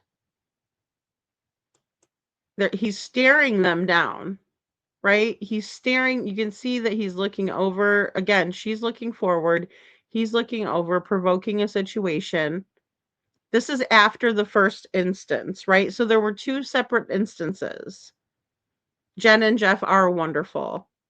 They are fantastic people. Let me just tell you that. And, you know, I consider them to be close friends of mine. And Brock, it's so good to see you. Thank you for being here. So here they are. And again, we're going to see a wave here, right? This person is waving at them, not showing them disrespect, even though that just happened, right? All that crap just happened. And now they're coming back out of the offices and walking along the picket line. I mean, I don't know what else to call it, right? But that's what's happening here. And this person is waving at them. And what does the officer do? He starts pointing. And he's staring everyone down like a militant son of a bitch. And now he's pointing, he's waving his arms up. He's also giving a thumbs up.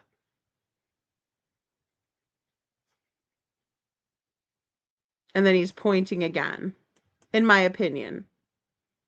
Right? But this is how clear everything was. And Seth was behind the camera. And then here I am. I'm walking up too. And I'm like, oh, here we go. So again, let me get back where Seth comes through again, because I think that's where it's normal. Again, it's not in slow motion. Seth Rogers, come here. A few questions. Come out. He's going somewhere.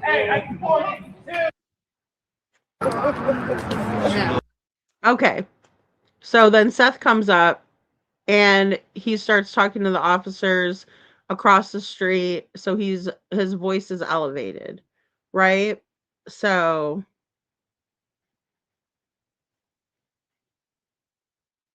yeah, and you know, I think some of it was on both of ours. Deafening silence. Thanks for coming in. Yeah, I know. Well, I had to look through everybody's footage really quick too, because I was like, you know, I was in a completely different place talking with someone else. So I will show you. This is Betty's again. This is full credit to Bullhorn Betty. This is from her view on her camera, right? And so let me go ahead and switch it over. So just give me a second here. Let me go ahead and do this here. All right, so this is the first instance, right? This just happened. And the first instance where, you know, people were upset. That's right. That's right. What if it was any of our kids? I mean, it doesn't even matter, right? Yeah, what did they say that maybe we should go help? Pizza Hut right now is offering any large pizza for just $10. Just download the Pizza Hut app now. Treating clients like family starts off with empathy. They're injured. Woo! What did he say? Yeah. You can help us. How? Somebody had a conversation. I would love to know where they want us to search because we're doing a search on Saturday. Yeah, what did he say? Where would he like us to help? Yeah, search because we're doing a search on Saturday, so they can come on out and, let us know where we can do it. He said, yeah. I said, do you think I should report to witness and give him thumbs up? And Horrible. Yeah. Okay, and you can just see the disappointment on everyone's faces, right? How awful. Thanks, Witchy. How awful. It was so disheartening, you guys. This was 10 or 15 minutes after we cut the cake and did a prayer. And again, I might sound like a broken record, but I think people need to understand and realize what the context of the situation is here. The real Me Too says, I saw the pointing part and the fingers came when they were way up the street. Okay, right? So that way nobody got it on camera. I see. Well, maybe someone did. Very interesting. I agree with that, Jen. When somebody does that, it does show a low IQ. I know. And that's why I try not to swear because I do have a wider vocabulary than that. But there's times, big butt, right? There's times where I get so angry with the situation, right? And it's easy to get angry with a situation like this or just feel like it's just completely uncalled for. Why do that? I think it's so disrespectful to Sebastian. So disrespectful to Sebastian, the real Me Too. And we feel for Seth because he's here. He's there. He's there, and that's his son. That's why we feel the support for him. But we're all there for Sebastian. If it wasn't for Sebastian, we wouldn't be there. So, someone could have gotten footage. Yeah. I'm really hoping that someone did. Maybe they haven't had a chance to look through everything yet. Because that's another thing too. When you're filming, it's so different. It's so different because then you go back and you can look through your footage. So, oh, the real Me Too, absolutely. It showed no compassion, Commander. No compassion, no empathy. They were on the way back. Seth was talking to Betty, and Seth shouts, "Did you find my son while you were eating lunch?" Yeah, that's the one I just showed of the slow motion. Yeah, now that was the second instance. So thank you, the real Me Too. Yeah, I really want to see if any of us got it, right? And I still haven't had a chance to go over all my stuff either. So I might have it in there somewhere too. Because at first I'm like, no, he just did a thumbs up because that's what I saw when he was walking up the street. Um, they, I like to think I have a incredible vocabulary. My oral filter just malfunctions from time to time. Witchy, exactly. That's my issue. You hit the nail on the head. Absolutely, absolutely. And I mean, sometimes these words just pop out. Yes, they do. All of them have cameras. They have cameras right, like I was actually right on one of their cameras when the second one happened because I was over there talking with one of the women that we were just going over, just different theories and things. Because really what we wanted to do was make the focus about Sebastian. We weren't trying to necessarily be like, lock Katie up, but then some people were calling for that, right?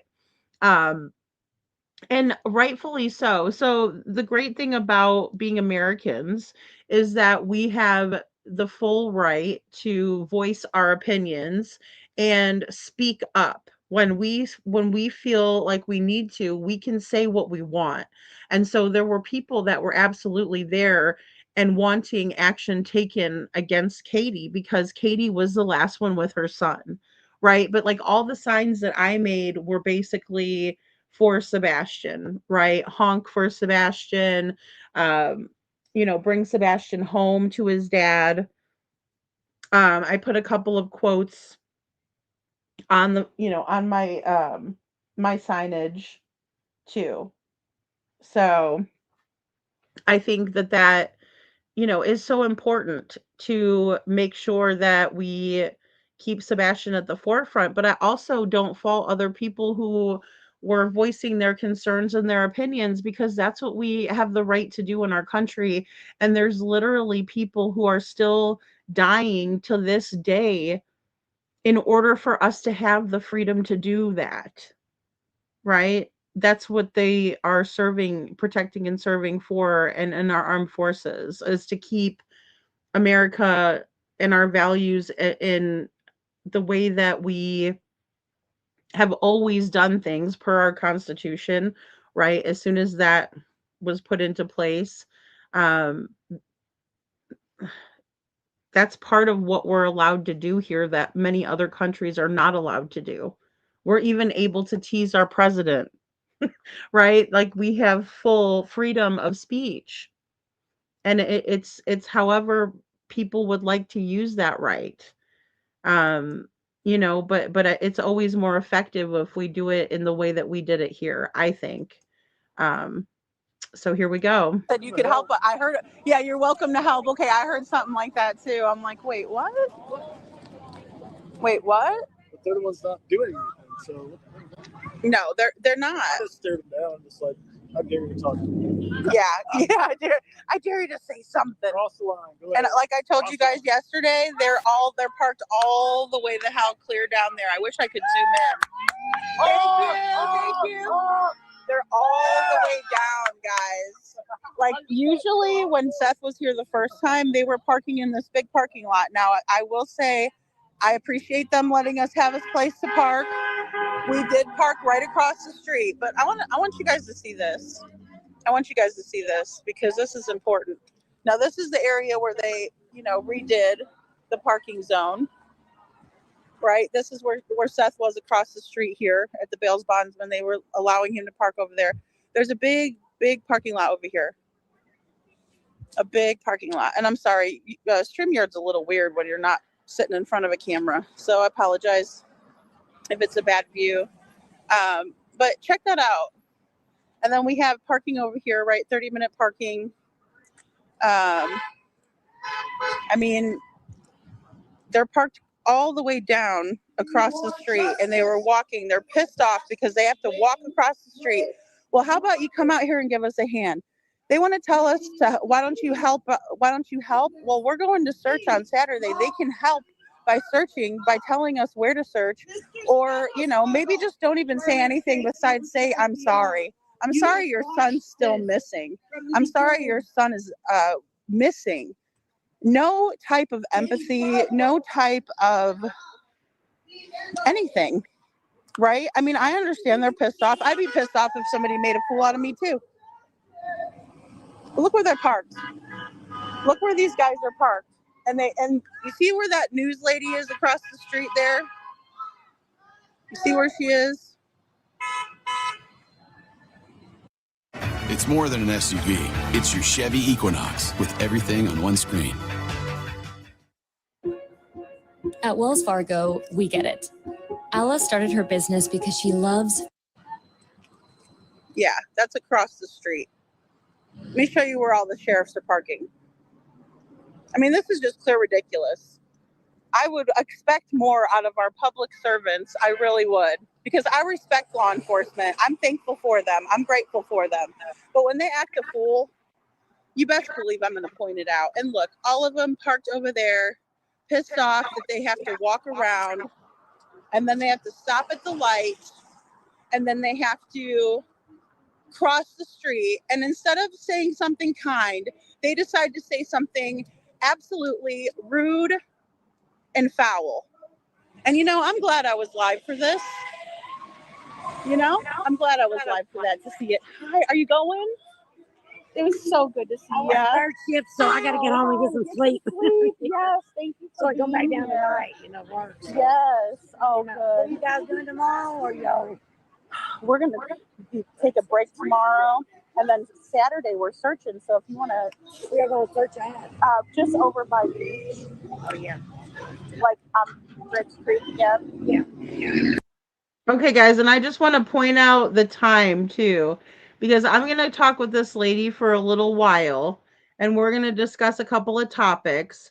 And I was just hoping that you guys were able to hear what she was saying, because what she was saying were a lot of smart comments and, a different perspective. And, I was very welcoming to anyone who wanted to come up, while I was live and talk with me. And give me their thoughts and how they were feeling at the time.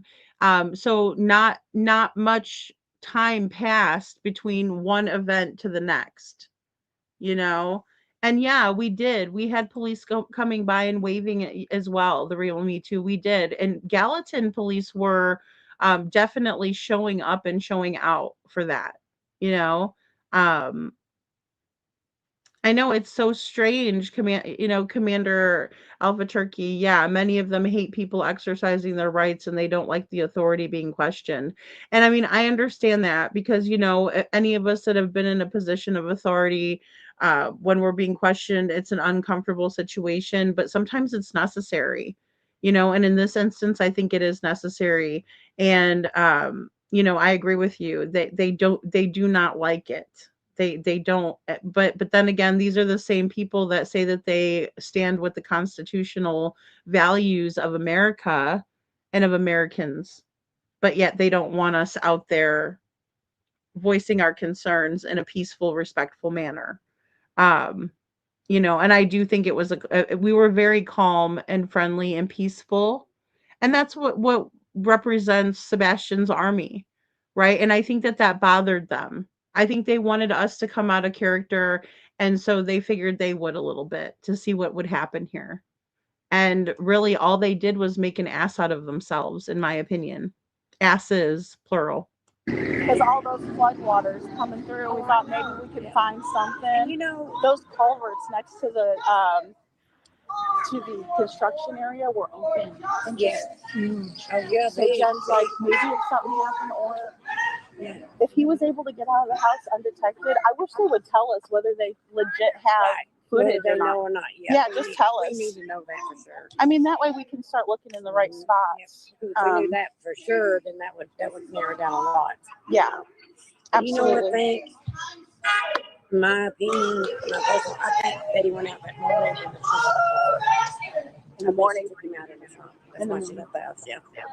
And the reason she would have had enough time, just enough. I mean, she would have made. That's why they didn't call 911, because she had to have that time. Right. Then there was 3-4 weeks went by before we even knew that she was out that morning at the school and all that stuff. We just found that out. Like, what was it? At least 10 days or 12 days or something like that. Yes. I think they were trying to give that scent time to calm down. Right. Which I couldn't was where they had her out that morning there. Somebody asked me if, like the descenting for like the hunting, that guys put on their clothes, my boyfriend uses it. Yep. If that would deter the dogs. And I keep meaning to ask Jules that. But yeah, I think it would. Jules will know. Yeah, because it would take off, I think so. It's like a decenter. In a green Jeep, honking for Sebastian. That's what it does when you wear it hunting. It knocks down your human sense. So to the animals. And an animal is dog's an animal, deer is an animal. Yeah, so that's what I was thinking. It would make sense. One of the viewers had asked me, and I go, that's a really good question. Right. That's a really, really good question. Sure, if by the dog she works with, she knows more about that. But I think that's why that the time was such a gap time there. They used that time to their advantage that morning. Right. To get him out of the house. She did. That's why she left. Same goes for Joseph Daniels. Joe Clyde Daniels. The same thing happened. That's what he done with him that morning. Because a lady down the road seen him that morning who was out, said he was looking for it, Joe Clyde, but I think that's when he took him out of the house. I think that's what he done away with him or whatever. Right. Yep. And I can't say that I don't think there could have been a handoff, to someone, or because they have all those weird like camps where they're gonna redo a kid. Why is she out that time of morning? Why is she out that time of morning? You know, she doesn't be out. Yeah. Kathy Bauer's not supposed on out this way. Yeah. You know, Yeah. Good way to run out that way. Yeah. So it's nowhere near beach school, and you know, I just think that's what they done. Yeah. I think so. I think that could have been a good time. If that the car that we've seen at the 3 a.m. car there, I don't know that wasn't a staged out thing. Oh, okay. Yeah. Staging, like, okay. You know, they use that maybe to think that's what they done. And I think that's why law enforcement really can't use that because it really didn't happen. Right. I mean, something happened there, but staging, I don't think it actually. Well, and you know, when they did that 52% score when they computer, you know, they put the statements in and read it through the computer. I mean, the computer isn't going to lie. They don't have any reason to lie on Chris and Katie. No. But that was pretty accurate. I think about half of what they're saying is true. Yep. Half of it is not even close. Right. Not even close. No. You know. I wish they could just, like she said, I wish they could just lock them up. They could lock Chris and Katie up and not let them out. But you just can't do that for no reason. You can't, and none of us would want, you know, to be locked up with no cause. Right. I know, and that's not justice. You know, that's not justice. You know. And they really do need to. You know, I first thought maybe when they was going. Imagine if every corner of your kitchen Sorry about that, guys. was as iconic as that corner. More Betty, if they could just get them into court, you know, they'll start, you know, getting discovery in some way, you know, like that. But it didn't happen, you know. So. Well, everybody asks me how come they won't arrest them for abuse, and I said I don't know. I can't give you a reason Chris why they Brown won't take them for abuse. The lie that he whipped Sebastian with a belt in the state of Tennessee. He's an autistic disabled child. That is against the law. But Chris probably thinks it is or not. Right. It's a Tennessee state law. Oh, absolutely. It is. It's against the law. I don't agree with it. Okay, so here's the news lady right here coming with her tripod. So she came from across the street and she's setting up over here to do an interview with Betty. Now, all of that popped off the first time at 19-minute mark. Right. So now we're at the 30-minute mark and it's about to pop off again. Period. But in the same way, when it's a vulnerable child, a vulnerable population, there's nothing that makes me more angry, I know. than for somebody to hurt a child. Yes. Let alone someone who's autistic. Don't hurt the child. If you don't want the child, give the child to someone else, even if you didn't have Seth as a father to give him. I know. Just give him to somebody. Don't hurt him. I know. And that's the hardest part to deal with, really. And is honestly, I don't know that Katie didn't lose it that night, and she hurt him, and she called Chris, and Chris come and helped clean it all up. Right. Well, and that's what I was thinking that phone call. Yeah. You know, I mean, because I was thinking, could she have done something on an accident where she hit him too hard or something happened, and she didn't mean to hurt him. And she called Chris, and when she did, Chris said, "You can't turn this in because of fate. I would never get hurt." Right. It's better to be lost, Sebastian, lose it, can't find him, prove where he's at or nothing, than it would be to turn it in that he was hurt by Katie. So right. He wouldn't get faith. Because then he wouldn't get faith. And you know, I think it says a lot when, you know, Katie was, thank you. Well, it says a lot to me that Katie was the only one in the house with Sebastian. Yes. Yet she acts like she has no idea.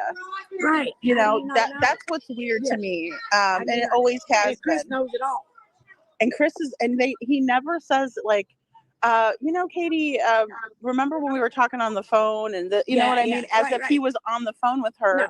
Because that does kind of put him there. But in the same way, he's never differentiated between the two of them. Never. But he was on the phone call and he heard, you know, that Katie said that. Yeah, he never says he overheard anything, right? I told Katie, I heard Katie tell Sebastian, go to bed. You never hear anything like that. It's weird. Another thing that I can't understand that nobody brings up, not Chris, Katie. Sebastian, why you wouldn't eat lunch? Oh, look at these smart asses. Let's go look at these smart asses. So they haven't said anything. They acted stuck up, and now they're just walking down the road. Really?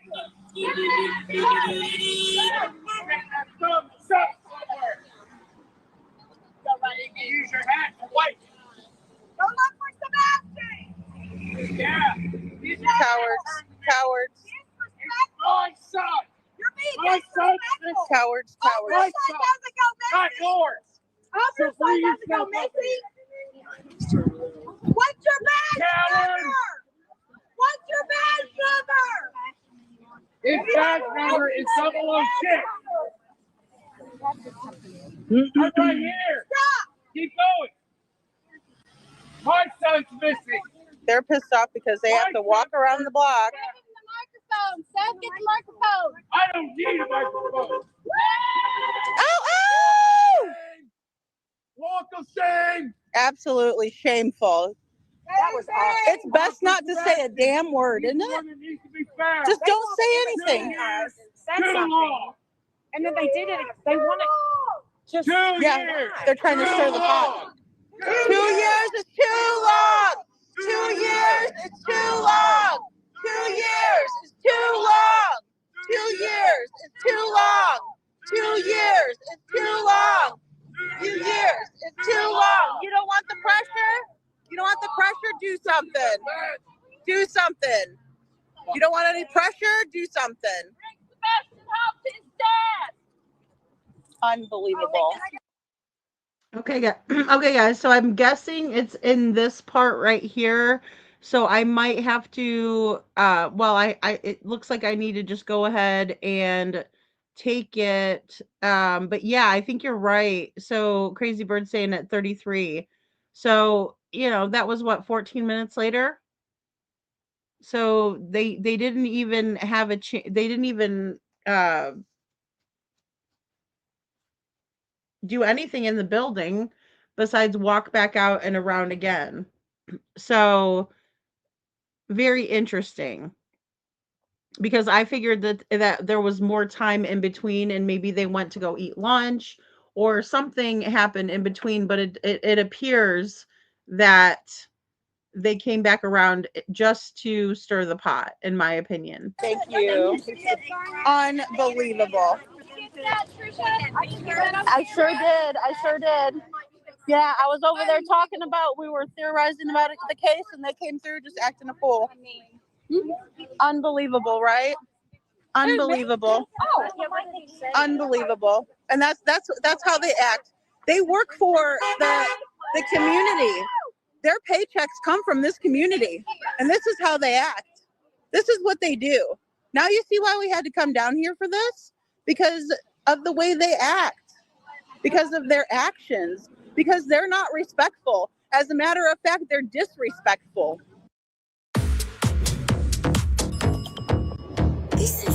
Sorry, guys. Another ad. My goodness, they're really running these You found a full place force. of complete focus. Sorry about that.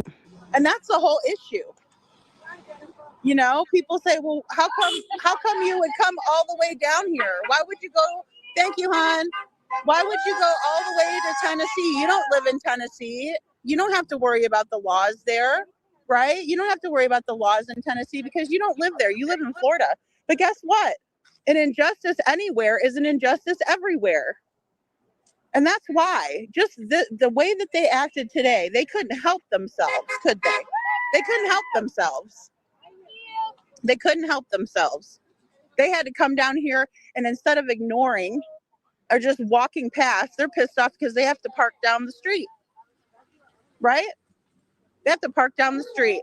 Well, maybe if they weren't so damn shameful, they could park in the parking lot where they belong. But instead, they're so damn hateful and shameful. So, Kiki, they were walking past Jen and Seth. Everybody's standing out by this light, by this parking light, right? You could cross the street right here on the road, right? And they came by the first time and they walked down this road. And then they came back around and they walked down this road, and then they came back around just to sit here and talk shit to Seth, telling us we need to help, right? Telling us you can put in your application, telling Seth he can put in his application. That's what prompted me to come over here and show us what was going on. Thank you. Right? Because 2 years is too long. This is ridiculous. If it was their kid, if it was their grandkid, they wouldn't be okay with it. As a matter of fact, they would be as disgusted as we all are. Yep. Sure did, Nano. Yep, Kiki, absolutely. Pixie girl. Can you believe it? I've said hello to every single person that I've seen here. Every single person that I've seen, I've said hello to. I've been kind to them. I've smiled, waved. But you can't do that with certain people. Certain people don't respond to kindness. Certain people want to act a fool, right? Okay, guys, and I also want to point out right here really quick. This is a camera that's got a 360 view, so that would have absolutely picked up the street. Right? This view right here, it would have picked up that sidewalk area where they were walking. So if they flip the bird, then their officers, this department has the footage of that happening. They just do. Whether they're going to do anything about it remains to be seen, but they have it, you know. Hey, Mark Klein, good to see ya. So as BHB says, Sumner County Sheriff's Office is federally funded and they work for every U.S. citizen. Yeah, I mean, I believe that. They were federally funded in Sebastian's case because people were being sent out who were government officials, right? Federal officials. So, yeah, absolutely. But I think a lot of people do. They talk about, you know, the fact that we don't live in the area, right? Why are you worried about what we're doing in our town? You know?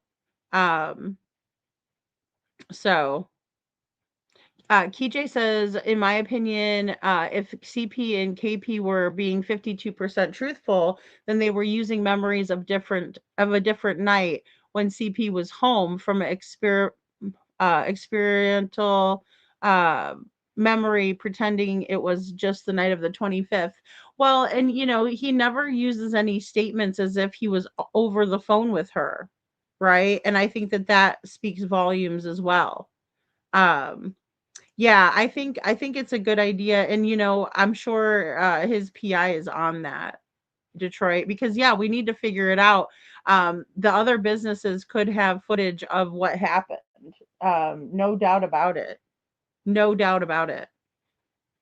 So let me go ahead and I'll try to zoom in on that and figure out if I got anything more on camera. I also wanted to show you guys too this right here.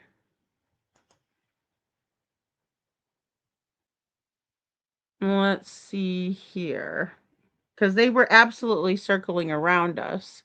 Oh, that's right. I wanted to show you guys the post.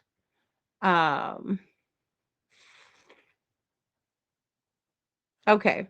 So first I'm going to read the and I'll just play this while you guys, I'll put it on mute and you guys can watch this while I read it. But I want to read the official statement. So the police declined an interview with any of the local news stations or Nashville affiliates. They said that they do not want to speak on the matter of Sebastian Rogers. So let me go ahead and pull up this statement from law enforcement, because they said they will put out a public statement, but they will not be here we go. But they will not be doing any interviews. So let's see here. Okay. Oh, no, that's not it.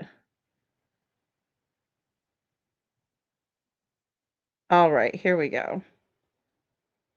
So it says, and this has got the letterhead for Sumner County Sheriff's Office, right? We have Eric Craddock, sheriff, and we have Chief Deputy Thomas Greer for immediate release February 26th, 2026. The 2-year anniversary missing persons case Sebastian Rogers. It has been 2 years since Sebastian Wayne Drake Rogers was last seen in Hendersonville, Tennessee. While time has passed, the Sumner County Sheriff's Office remains committed to finding answers. Sebastian's disappearance remains an active and ongoing investigation. As we mark the difficult anniversary, we assure the public that Sebastian has not been forgotten. We remain committed as we continue to seek answers. We got another ad for Sherlock Holmes. All right. Okay, so they say we remain committed as we continue to seek answers. Our focus remains where it has always been, finding Sebastian and delivering truth and accountability through facts and not noise. Okay, well, here's the deal. In my opinion, the facts are that Katie was last with Sebastian.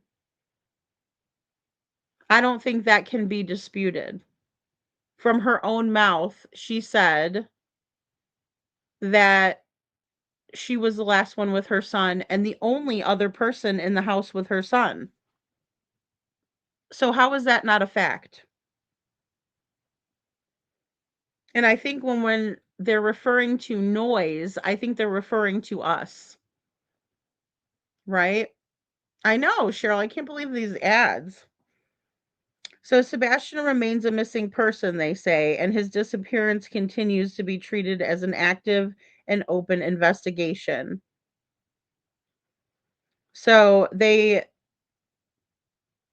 bolded the word missing person, and then they bolded the words active and open investigation. So what's active about it?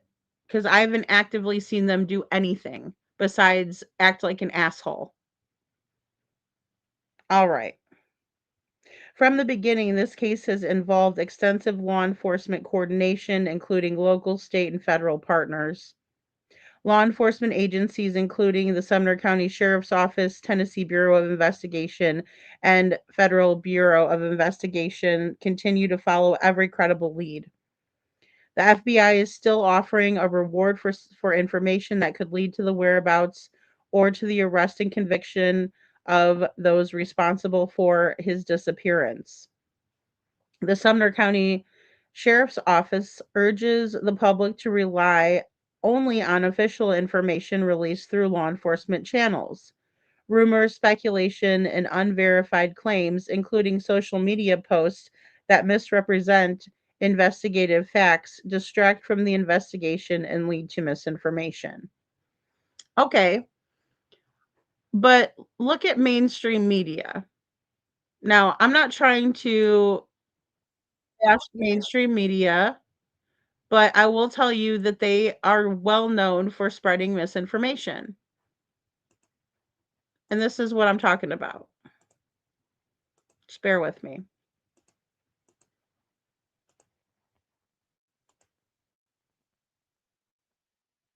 Today marks 2 years since Sebastian Rogers was reported missing in Sumner County. Despite no new leads in a long time, the sheriff's office still says they are committed to finding him. This case has gotten national attention and false narratives have continued to be thrown around. Investigators say they do want to focus on what we do know. Sebastian's mom last saw him before he went to bed at his Hendersonville home. That very next morning, he was gone. Sebastian was 15 years old when he went missing. He would have just turned 17 years old this week. So they want us to believe that Sebastian just vanished out of his bedroom. I absolutely will never, ever, ever believe that. Because that is impossible. It's not improbable. It's not, oh, maybe that's what happened. It's impossible. It is impossible.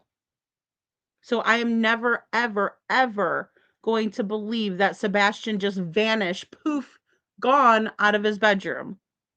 No, ma'am. Will never happen. Our Holly Thompson sat down with Sebastian's mother one-on-one.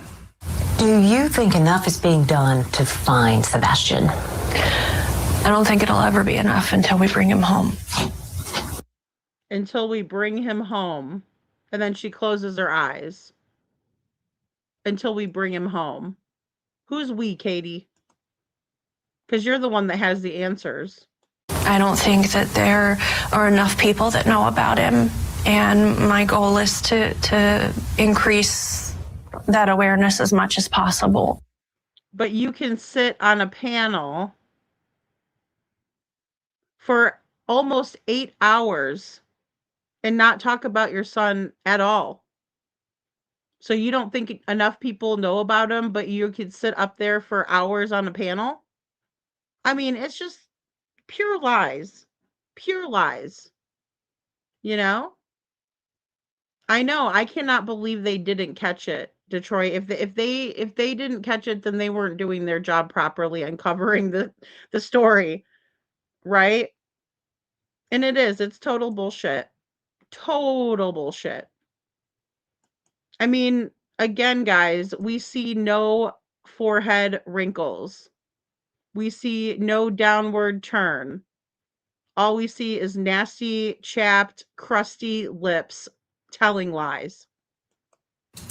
And you can watch that entire interview right now inside of our free WSMV4 News app and on our website. The FBI is offering a $50,000 reward for any information that could help find Sebastian. Okay. So that's one bit of them sharing misinformation.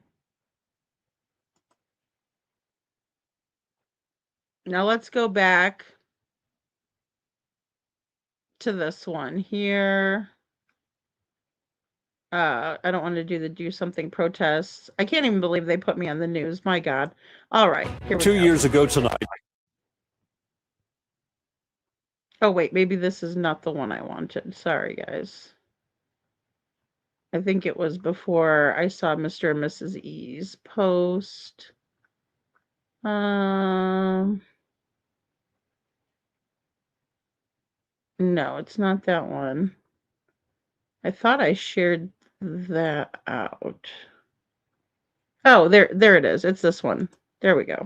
Today marks 2 years since Sebastian Rogers was reported missing in Sumner County. Despite no new leads in a long time, the sheriff's office still says they are committed to finding him. This case has gotten national attention and false narratives have continued to be thrown around. Investigators say they do want to focus on what we do know. Sebastian's mom last saw him before he went to bed at his Hendersonville home. That very next morning, he was gone. Sebastian was 15 years old when he went missing. He would have just turned 17 years old this week. Our Holly Thompson sat down with Sebastian's mother one-on-one. Do you think enough is being done to find Sebastian? Okay, guys, I don't want to put up with Krusty over here. So it was right before this, right here, I believe. Do you think enough is being done? Sebastian's mother one-on-one. Our Holly Thompson sat down with Sebastian's mother one-on-one. Sorry, guys. Was 15 years old when he went missing. He would have just turned 17 years old this week. He was 15 years old when he went missing, right? But he would have turned 17 this week. No, Sebastian turned 17 on December 7th, 2025. Right? So, again, guys, the police are blaming the public, but the news is getting key information incorrect and they're putting it out there. I even had someone send me a clip where they were talking about how Sebastian's 18 years old. Like, can we be professional in this case? Can anyone be professional when dealing with Sebastian's case? Because he deserves better than this. He deserves better than this. And it's awful. You know, it just really is. That's right. The noise is laughable when their silence is deafening. So well said, Valley Gal. Absolutely, 100%. What are they going to do? Charge everyone for noise ordinance, right? Exactly. Exactly. And again, we're talking about a state that says that they're about the constitutional rights. I agree with this as well. Crazy Bird, over 95% of missing children are from their own parents or given away to traffickers.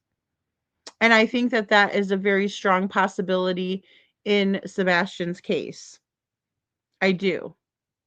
Because of how wretched Chris and Katie are. I really do. I really, really do. In my opinion, her big means I got to get loud so you don't think I'm done speaking and I can change the subject before you ask me a question about what I said. Yeah, I mean, I think it speaks volumes. It speaks volumes that Katie has to try to keep her story straight. I mean, it's very obvious, and I don't know. Thank you, Valley Gal. I knew what you meant. And I just don't know how we're supposed to proceed when we don't have the correct information. So, moving along in this statement, the Sumner County Sheriff's Office urges the public to rely on official information released, right? But this is supposed to be official, right? We're the amateurs here on YouTube, right? We're the ones that are, spreading misinformation, right? But they can't even get Sebastian's birthday right because he didn't just turn 17 a week ago. That was a couple months ago. Get with the program, right? You're the one that's covering this case. You're the one that we're supposed to look to for information, but you're getting it wrong. Why? So much for fact checking. While law enforcement does not publicly release most investigative details out of necessity to protect the integrity of the case, we want to be clear on a few important points. Now,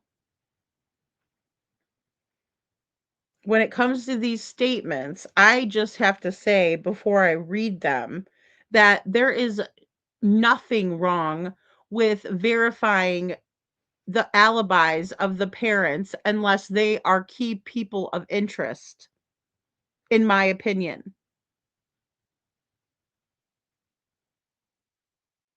So we have 1, Sebastian has never been removed from the missing person databases. Who said he was? Who said he was? I've never said that. I've never heard anyone say that. So what does that have to do with anything? Or is that just a cop-out? Is that just your way of pretending like we're getting something majorly wrong that doesn't even matter? Who cares? Even if somebody did say that, it's not true. So why are they making it a point to address something like this when it's not even of importance? Nevertheless, they do. The case has never been closed or suspended. No one ever said that either.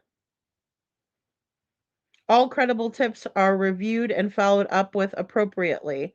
Well, who determines what's credible and what's not? Right? Who determines that?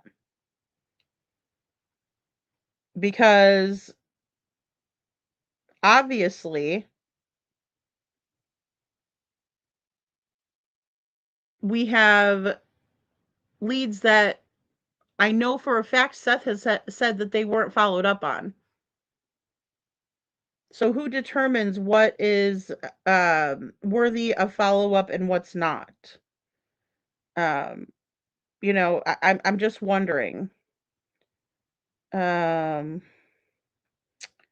let me go to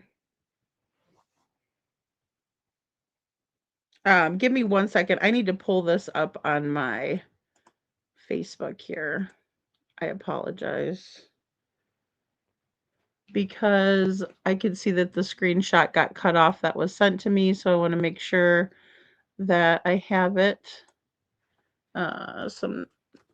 the whole thing to read to you guys.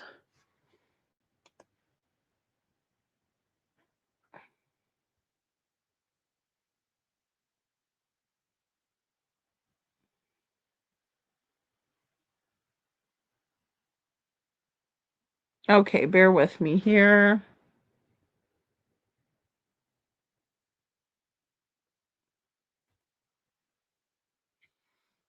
All right. And of course, Sebastian is at the, bottom of this feed already. Okay. So the second page, decisions regarding, so the three things that they wanted to address was that Sebastian has never been removed from the database for missing people, that the case has never been closed or suspended, and that all credible leads are being followed up on and not being followed up on, right? So those are the three key things that they wanted to come out and say. Not to dispel any rumors of importance, right? Not to tell us any information that maybe we could help out with. Unbelievable. Just absolutely unbelievable. All right. And they say decisions regarding what information can be released publicly are guided by investigative procedures and legal obligations, not lack of effort or concern. We continue to ask the community to assist, right? So they want us to report firsthand credible information directly to law enforcement. Why don't you ask Katie for that? Why don't you ask Katie? She's the one that knows, right? She's the one that knows. If you believe you see Sebastian, call 911. Response time is critical. I agree. If you have information about Sebastian's disappearance, please submit tips to the TBI at 1-800-TBI-FIND or tips to TBI. And, I'm just going to say this right now. This TBI tip line is bullshit because they're not going to respond to you right away. It's not manned 24 hours or anything like that. They say time is of the essence, and then they give that shit website, that shit tip line, whatever you want to call it. It's ridiculous. So I'm not even going to read that. It's not worth it, in my opinion. I think we need to call the FBI. I think we need to call 911. Because if you submit it to that tip line, God only knows when it's going to get checked. Did you watch the news report about the kids sleeping on the floor in locked offices? They caught a kid with meth. Yep, they have proof of them trafficking kids in Tennessee. It's mind-blowing. I absolutely agree. Yes, and I did see that. Detroit, I shared it out on my community post. I did. I shared it out on my community post because I didn't have a chance to cover that kind of stuff while I was there. And honestly, I didn't feel comfortable doing it there. I really didn't, because these people are vindictive. They're hateful. And I'm not talking about the people of Sumner County. I'm talking about Sumner County Sheriff's Office. They don't play fair. They don't play nice. Is he missing Craddock, or did CPS take him for Katie and Chris and traffic him or hide him in a house out of state? That's a good question. We don't know. We don't know, Crazy Bird. Yeah. And you know what, guys? I can show that too really quick. Let me do that. Because I know that I absolutely shared that out.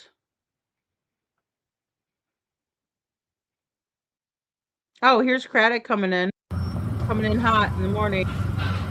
There goes Craddock going into the office, so we know he's there today. Good job, KJ. I mean, he tried to get in there real quick before anybody could see him, before anybody would ask him a question, because heaven forbid. All right. So we did our search. We got that. Oh, here we are. Okay, call for federal investigation. This was 6 days ago. Roads out there, but they're nothing.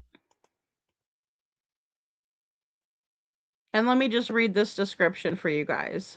So this was put out February 25th, 2026. A Tennessee lawmaker is calling on feds to investigate the Department of Children's Services. All right. Garnered from these the anecdotes and the testimony that we have garnered from these families highlight, serious neglect, serious issues that have to be addressed. A Tennessee lawmaker is calling on the feds to investigate the Department of Children's Services. Democrat Representative Afton Bain has been collecting stories from families who claim DCS is dragging out cases. Welcome back to News 2 at 4. I'm Kendall Ashman. And I'm Tori Gessner. Some of these families claim DCS has been keeping kids, especially those with disabilities, in horrible conditions. It's the department tasked with caring for Tennessee's most vulnerable. But the allegations against the Department of Children's Services claim they're doing the opposite. We've reached a breaking point.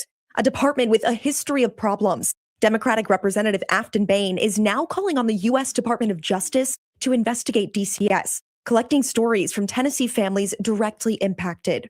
Our office decided to file this complaint to elevate to the federal government that there is a pattern of negligence, noncompliance, systemic failures that are delivering serious harm to children.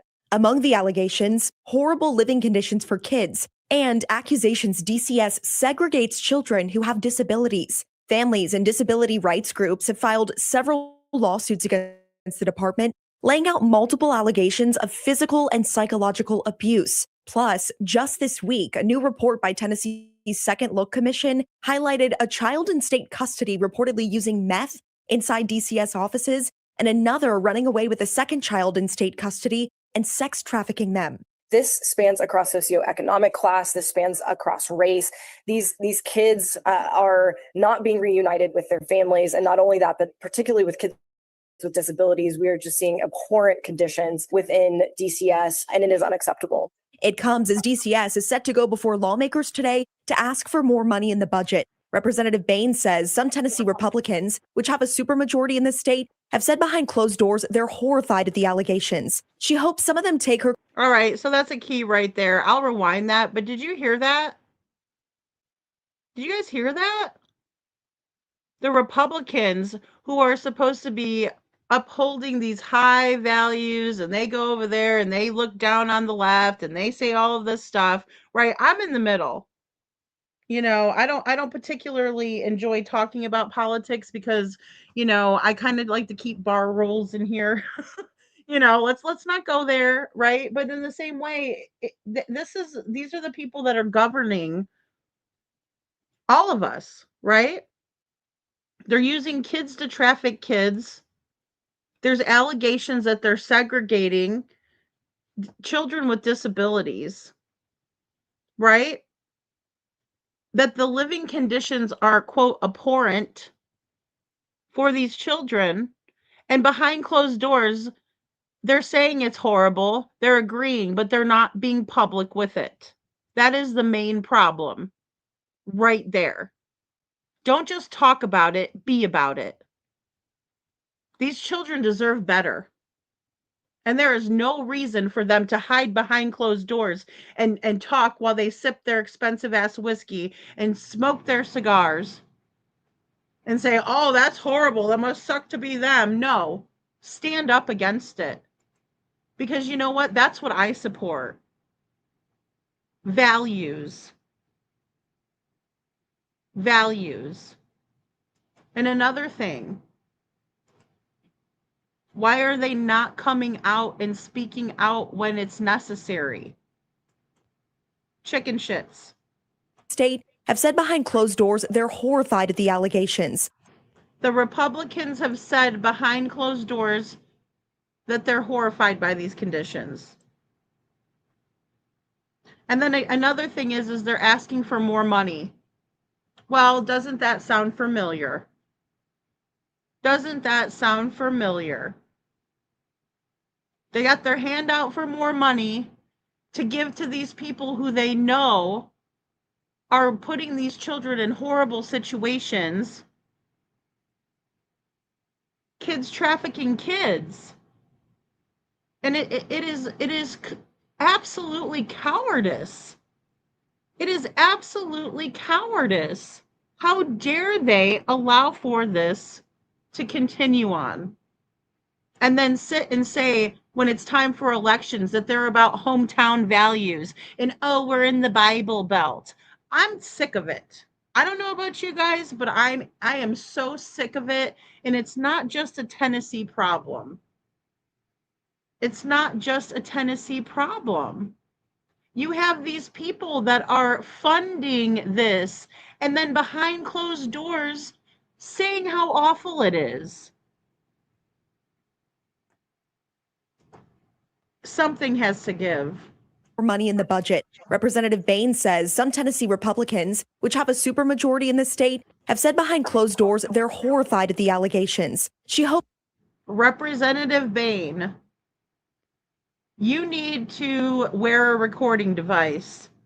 And any of those Republicans that are sitting behind closed doors, hiding their true thoughts and feelings on this abhorrent behavior, these abhorrent conditions, these disgraceful allegations, you need to get them saying that behind closed doors, and then you need to blast that shit everywhere. Because the kids deserve better than this, and there's nothing that pisses me off more for you to say that you are a Republican that stands for values, and then you're not willing to stand up for these children and get them out of these situations. No, instead you fund this situation, and then you sit behind closed doors. How do you sleep? How do you sleep at night knowing this and then funding it? Wow. some of them take her complaint and the story she's collected into consideration before giving DCS even more money.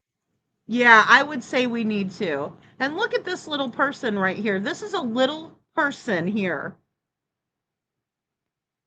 They're relying on us to take care of them. Some of them come from horrible situations. And yet we're putting them in, we're taking them from that and putting them into something even more horrible or equally as horrible. How does that make sense?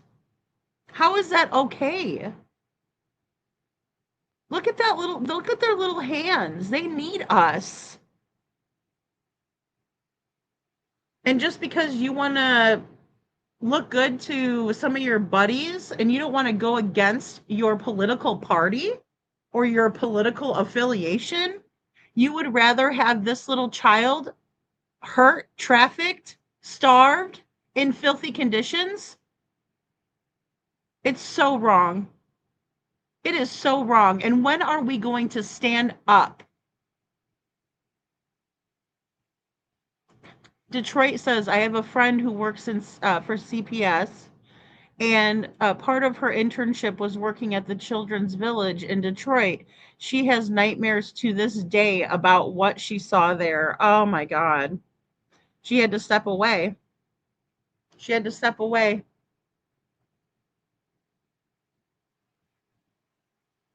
She had to step away. It's so not okay, Lori. It really makes me sick to think of it. It just does. It just, a vulnerable little child, but then on top of it, a vulnerable child who has different abilities, who needs extra help, who needs extra care, and you're segregating those children and making them feel horrible. And if you're doing this to kids who can speak up for themselves, think about what the children who can't speak up for themselves are going through.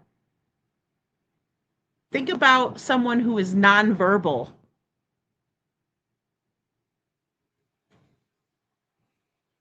Absolutely sick.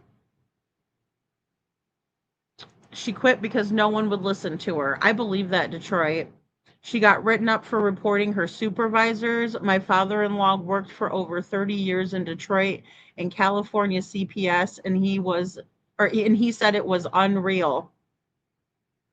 Why are we allowing for it? Like you said, here we have Detroit, Michigan, California, right? One's in the middle of the country-ish, right? The other one is all the way on the West Coast. And we see the conditions are the same. The conditions are the same. Lori, it's so sick. And, I appreciate you guys having the same reaction or the same outrage, because it's just, it's not okay. It is not okay. I don't know what can be done, but if this is something that is happening throughout the country, then there's a disconnect in the way that things are being run. And it's state to state to state. It's not just Tennessee, but now we're finding this out. They got their hand out for what? So you're telling me, because here's my thing. It doesn't matter if somebody is rich or somebody is poor. You can keep a clean house, for example, even if you are dirt poor. There's no excuse for this. Oh, we don't have the funding. Oh, so once you get more money, does that mean that you're going to clean everything up and not abuse these children and not traffic them because you have the money? No, the money doesn't make a difference. You guys just want to line your pockets. You greedy little bitches.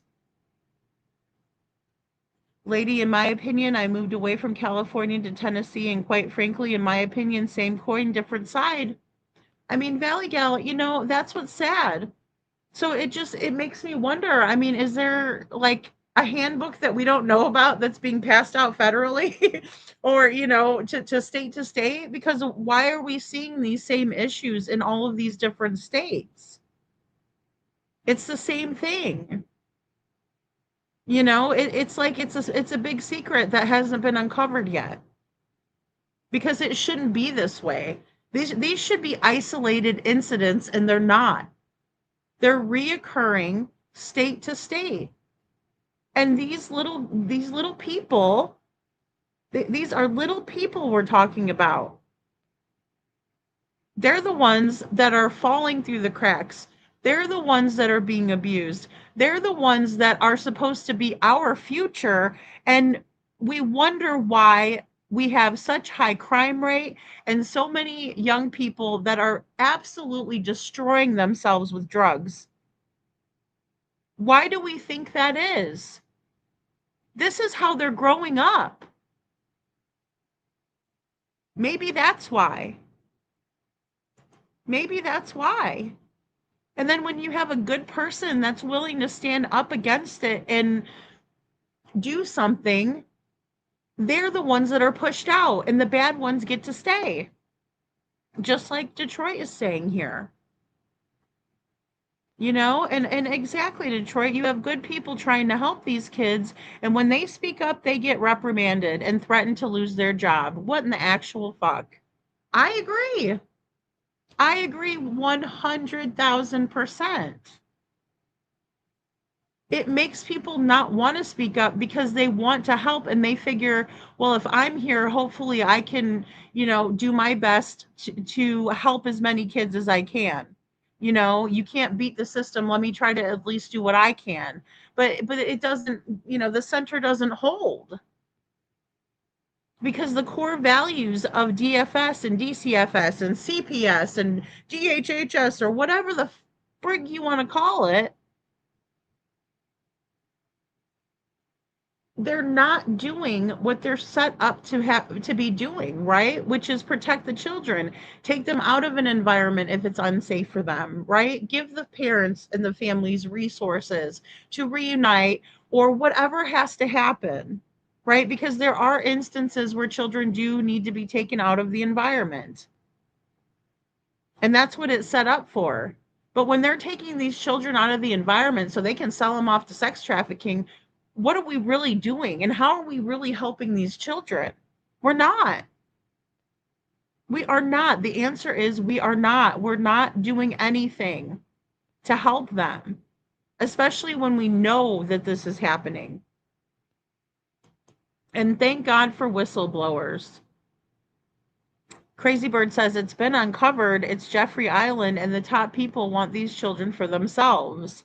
I agree with that, Crazy Bird. It's not just, you know, the Epstein files that we have to worry about. It's not just that. Obviously, there are people in positions of power all over the place that are taking advantage and using these little people. It's unbelievable. Even more money. As taxpayers, as citizens, as people who care about kids, we have to demand better from the institutions that are supposed to care and protect them. We reached out to a spokesperson for DCS for comment this morning, but have not heard back yet. And you're not going to hear back. That's another thing. It's all swept under the rug. It's always swept under the rug. And even when we expose it in a 2 minute and 30 second clip, it still doesn't change anything. You know? It doesn't change anything. It just continues on and on because there's no accountability, because those records are closed. They are closed. Nobody gets to know what's really going on. Unless you're the parent and you get a lawyer like Seth did, and then you obtain those records. But even then, there was no accountability. What, they fired one person? Don't tell me that that one person makes up the whole entire office in that area, because she doesn't. I know, Lori, and that's the thing. The local news rarely ever speaks on it. Lori says, I never knew all this was going on with CPS until I came to YouTube. It's amazing, and especially with true crime cases, most of the time CPS is involved. And I don't know the exact percentage, but I'm going to say the majority of the time, because anytime I hear a new story come out of a missing person or any really true crime case, right, where there's criminal activity, CPS is almost always involved to some level, whether they were involved to begin with or they were involved later on.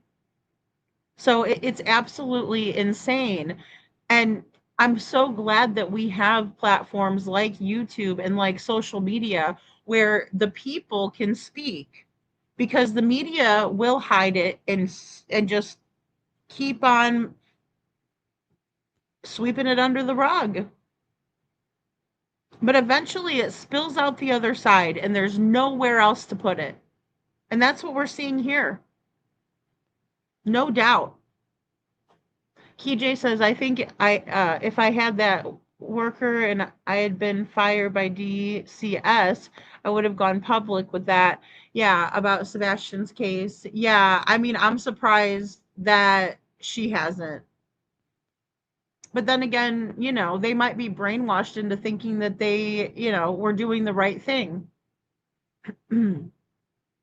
And a lot of times, legal action could be taken against them because all of the CPS records are,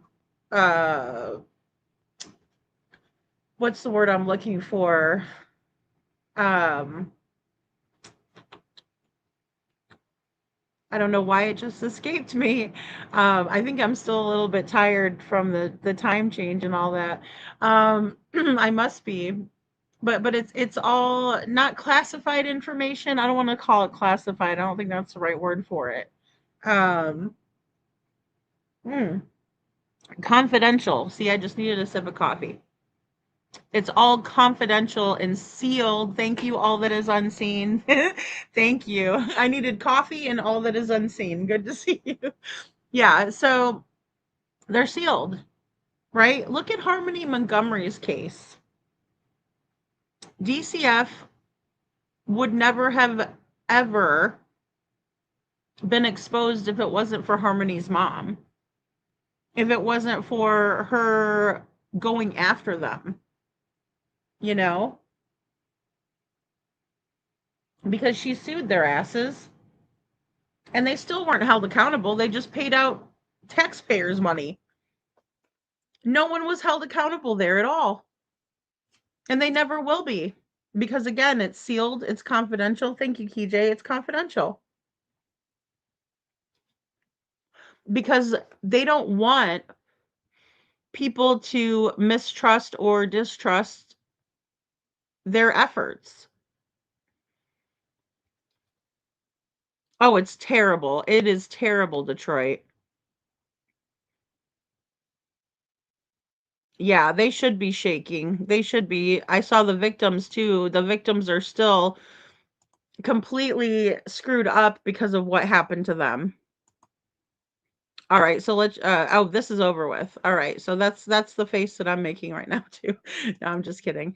But you know, I do want to shout out to News Channel 2 because they're always putting out accurate and good information. They just are. They just really are. And they do that for us.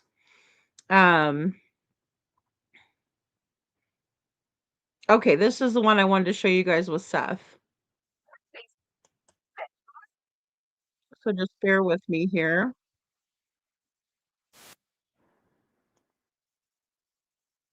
Whoops, sorry. Okay, here we go.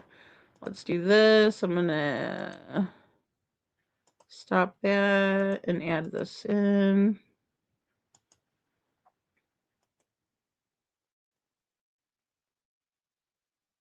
Two years ago tonight, Sumner County teenager Sebastian Rogers disappeared from his Hendersonville home.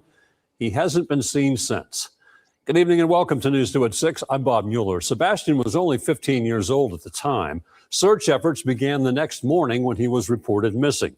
Multiple agencies searched from the ground, water, and sky, but no sign of Sebastian. After 8 days, search efforts were suspended. In April 2024, the Sumner County Sheriff's Office held its last news conference on the investigation. News 2's Caitlin Quisenberry has been covering the case since the beginning. She spoke with Sebastian's father today. It takes a community to raise a child. Well, I'm asking for the nation to help me find my missing son. All right, guys, a big shout out. And I'm going to rewind it back so we can hear Seth. A big shout out to Caitlin Quisenberry. She's just beautiful on the inside and out. I will tell you, she has done a lot to make sure that she is out there covering this case for Sebastian Rogers. And I am very grateful to her.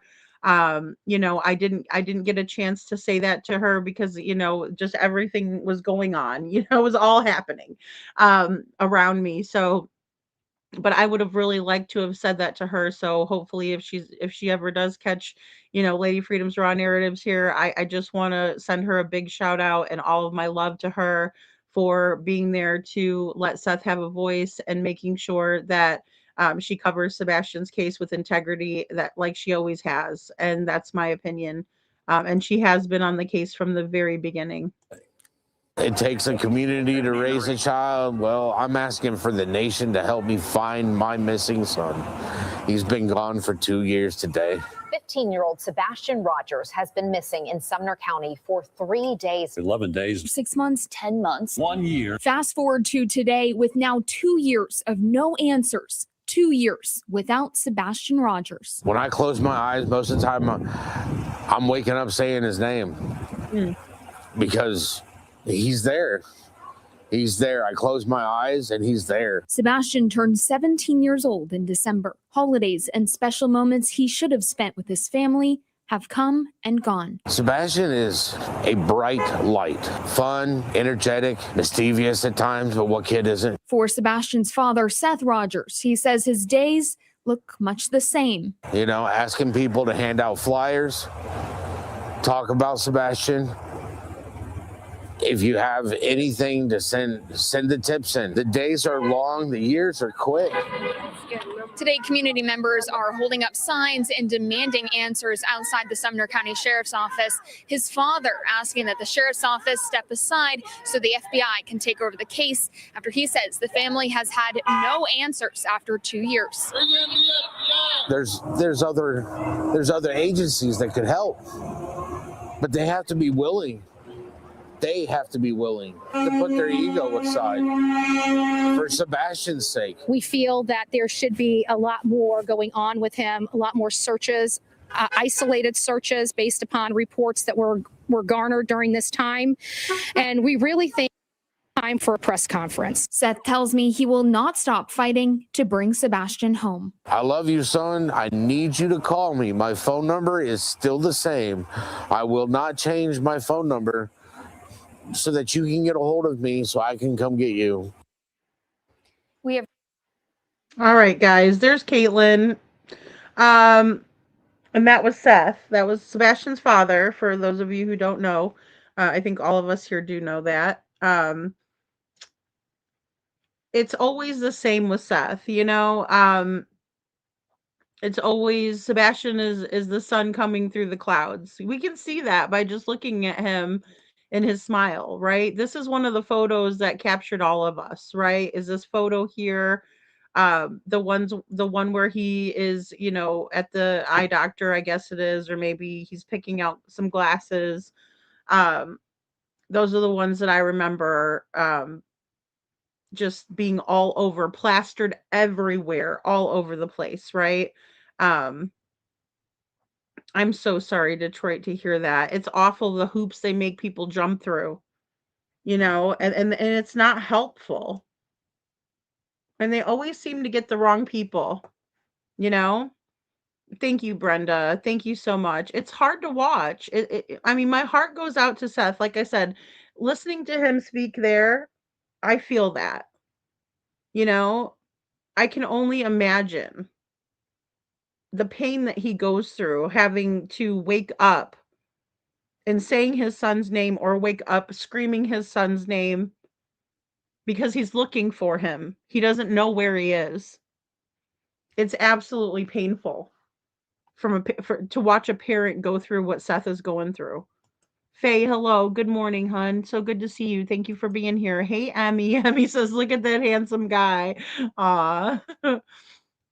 I mean, it's incredibly hard to watch. It's incredibly hard to stand with Seth knowing what he's going through and knowing that we can't help. You know, there's not much we can do to help, you know, besides support him and support Sebastian and keep talking about Sebastian and handing out flyers. You know, I was asking people to please, you know, share Sebastian's flyer with 5 people and ask those 5 people to share his flyer to more, you know, 5 more people, kind of like a chain letter type of a thing. Because I think that that is very effective. And in the digital age, it's easy for us to just kind of, you know, do a couple of quick maneuvers there and get that out to 5 people and ask them to do that for 5 more people. And that's how we get a bunch of awareness in a short amount of time. You know, physical flyers are always wonderful too. I do want to plan for maybe one of these, one of the nice days, because it's usually nice in Florida. But I want to go downtown, you know, Fort Myers, and hand out flyers down here, because Seth gave me a stack of flyers as well. So I want to do that, and I want to interview people. I want to be live when I do it, and I want to interview people and see what people in Florida think about Sebastian. Do they know about him? Have they ever heard of Sebastian? Do they follow true crime? Those are the types of things that I asked when I passed out flyers in Missouri. And I really liked being out into the public, speaking with people and interviewing them about their thoughts and feelings once they realize what Sebastian's story is. I plan on coming up with a short version of Sebastian's story and telling it to them without saying anything about negative or positive about either parent. And I want to see what they have to say. I want to see what they think. Just knowing the facts, right? Let's just put the facts out there and see what the people of Florida think about Sebastian's case, because I'm here to tell you I did that in Missouri, and every single last one of them wanted to know more about where Katie was or what she was doing or where the stepfather was. It's funny. When you tell people this story, it doesn't make sense to any of them. And we all know that none of us just poof, disappear. Any of us with any sense in our heads, that is.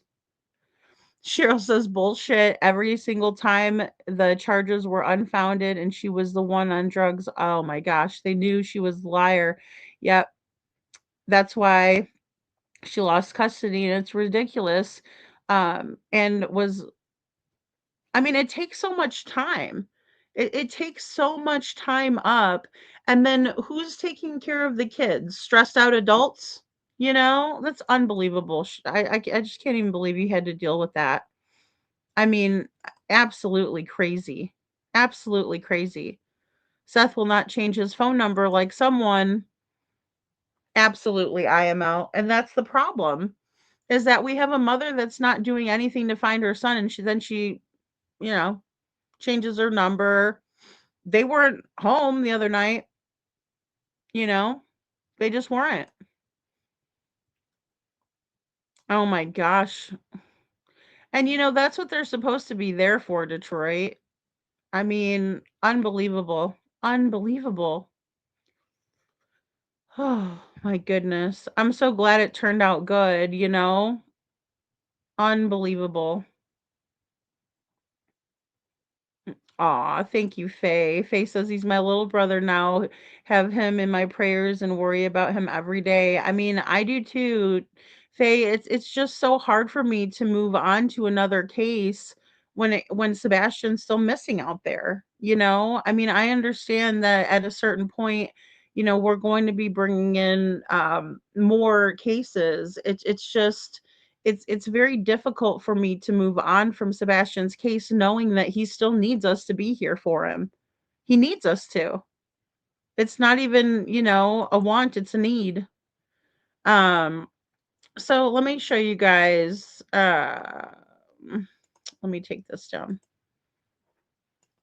Let me show you guys my footage of going through the neighborhood dark. Um I have it here. And I didn't change just the thumbnail. I've never gone live on YouTube, right? So there's some time where we're just dark. Okay, so this is when I'm getting into the neighborhood here. And I might even have to redo this live because I'm guessing. Okay, so I haven't watched this back.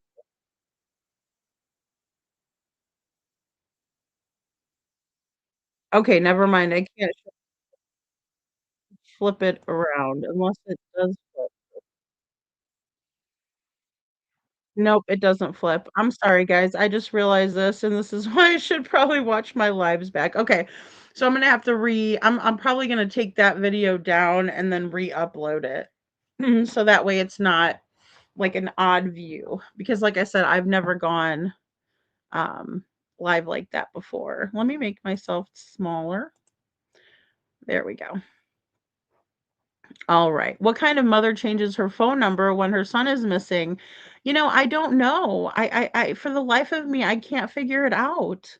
Lori, I mean, she obviously doesn't care for him to get a hold of her, but the thing is that I think she knows where he is, so it doesn't matter to her whether she has the same phone number or not. That's just my opinion. Hello, KJ Maxx. So good to see you. He does need us. He needs us, Faye. And the thing is that there's been so much buzz around his case that at least there's more things that we can be talking about and examining, as we're going along. Um, it's so hard. It's just so difficult for me to just say like, okay, well, I'm gonna cover this other case over here because my heart is just on finding Sebastian. And I honestly didn't think, and I've heard this from several other people too. I mean, even creators that have been doing this a long time, like Josh had mentioned it. I just never, he says, I never thought that Sebastian would have been missing this long. I thought something was going to happen early on in the case and we would have found him, you know? Brenda, Brenda says, when I watched that live, I just laid on the couch to watch. Well, hey, I did the one thing like the dog and just moved my head over to the side. And I said, oh, that's no good. And I couldn't see the chat. So I guess you guys are probably trying to tell me, but I was like trying to drive. And oh my gosh, see why I'm just not good on location. Oh my goodness.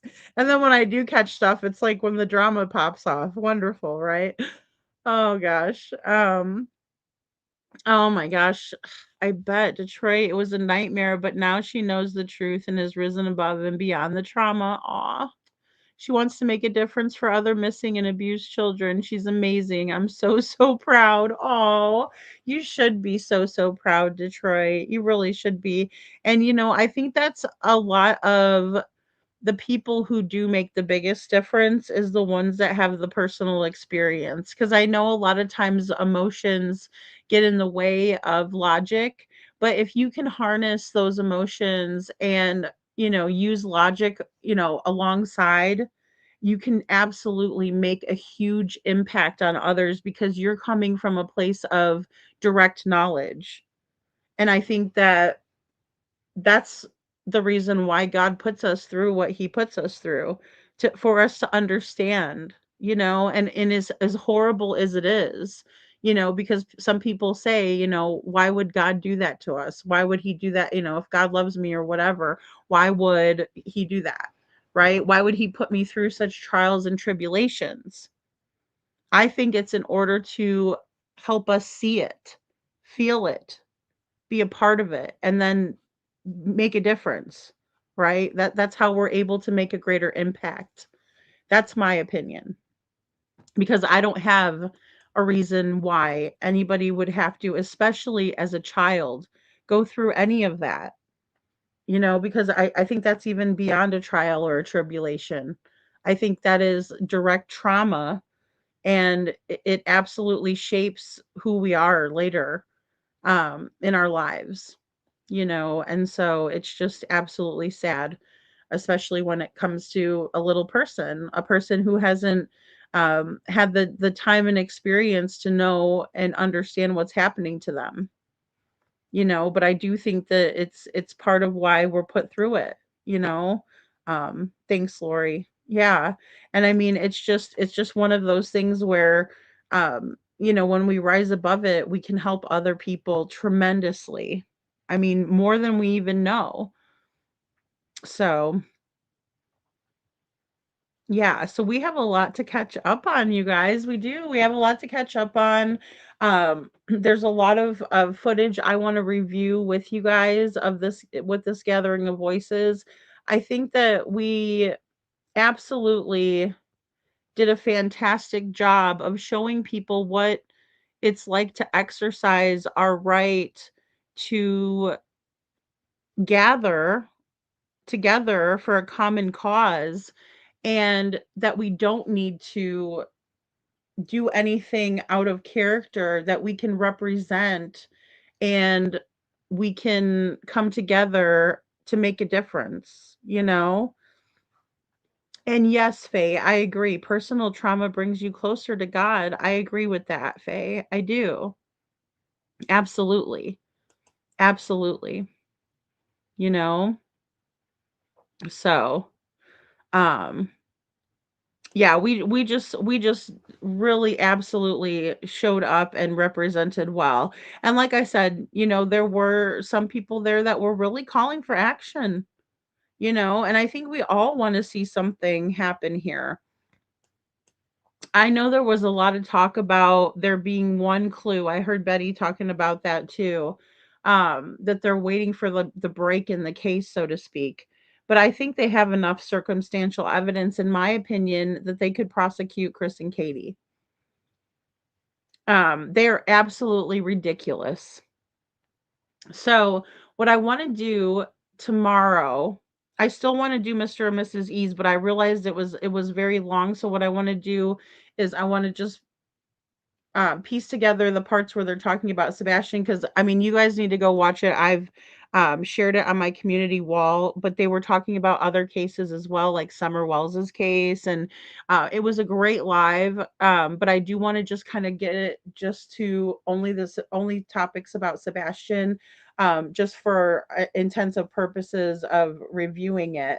But I also want to review Katie's interview that she put out with WSMV4 that was taken down off of YouTube, because I think it's important for us to review it, even though it is the same old crap that Katie has spewed out in the 1 year anniversary. And, she's not answering the questions properly. There was a lot of things that were going on in this interview that I think are noteworthy. There was a lack of emotion, a lack of sadness, grief on her face. You would think any parent would be beside themselves to talk about their son being missing for 2 years, and Katie acts like it's just another day. And hello, Jamie McLeod, good to see you. Oh, thank you, Faye. Faye says, yes, you were amazing. I'm so proud of you all. Aw, thank you. Thank you, Faye. I am so proud too.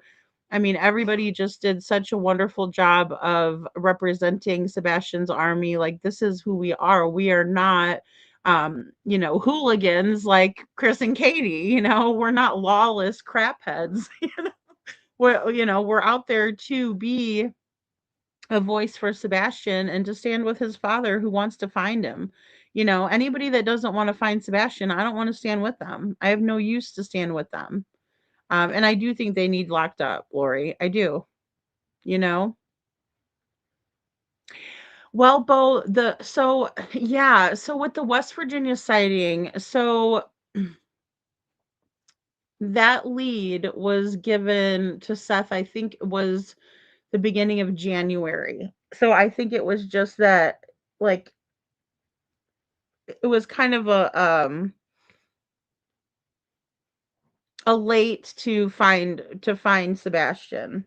You know what I mean? Because or excuse me, it was a lead that was sent in that Seth already knew about, and then it was sent to Crime Time Buzz, if that makes sense. So in my opinion, it is not Sebastian, and basically the person who found the footage that of this young man who looks a lot like Sebastian just sent it over to Crime Time Buzz a little bit later. So I mean, yeah, I know that it's not Sebastian. That's why I didn't cover it or anything like that, because um I was aware of it, you know, back in January when it was being sent around the first time. So but with leads like that, I always want Seth to be able to see them, and give them over to appropriate people as well. Before, you know, I talk about them, or talk about it. Because there's been quite a few. I guess I could say them, because there's been quite a few. Um, yeah, yeah. They took it down from YouTube. Like, it's still on their WSMV4 site. Um, it is. It's still on there, but they took it down immediately, because even my post, I just left it up. I left it up so, it could be known that I tried to repost it, and then they took it down.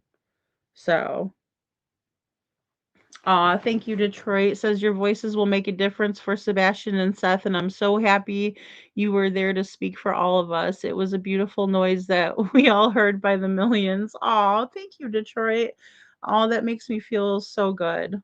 It really does. I wanted to be there to represent this channel as well, and just show all of you guys what I was seeing, what I was experiencing. So I'm so glad that you guys were able to be there as well. Um, Thank you, Lori. I think we may have gotten into trouble if we were there.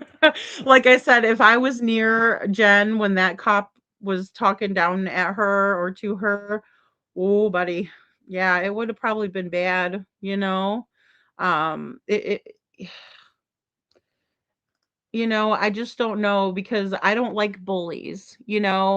Um, I've always been like that. I didn't bully people, and when I'd see someone getting bullied, I would stand up for them. And so just to know that that's my friend and, a smaller woman, I don't know that I wouldn't. And again, if I would have saw somebody flip me off, I might have flipped them off right back, or I would have laughed about it. I might have giggled a little bit and thought it was funny, since it's so crude. But, also I laugh at inappropriate times, so, um, at least they could start with the child abuse. I mean, I think that they need to, Faye, because everybody brings that up, and it's one of those things where it's like I don't even know what to say. Like, as I was saying in the video, as I've said before, when people ask me that, I'm like, I don't know why they haven't just done that. Because if they can hold them in there for that, can't they speak to them or send it in a jailhouse informant into the cell and, see if Katie might start singing like a canary when she doesn't have her husband coughing in the background or her lawyer by her side.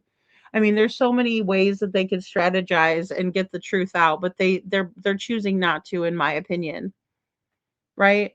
An arrest has not been made, a proper interrogation has not been done.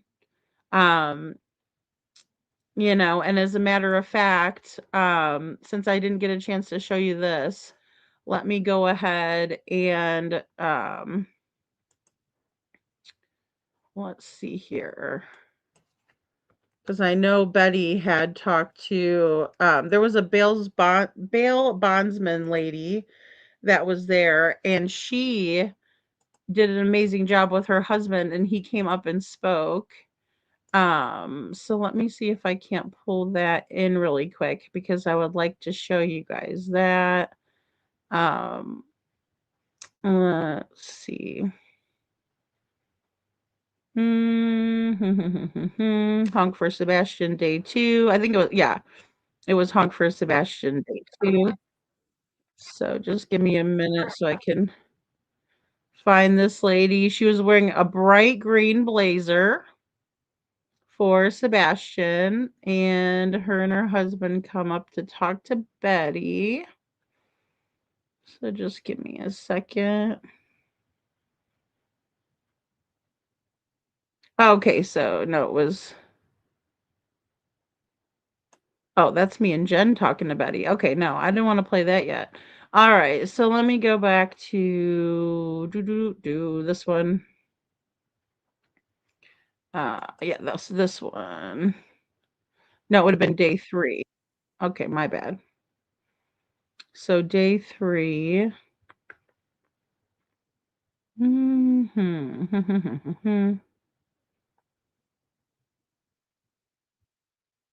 All right. So that was no, I'm sorry. I wanted to see this.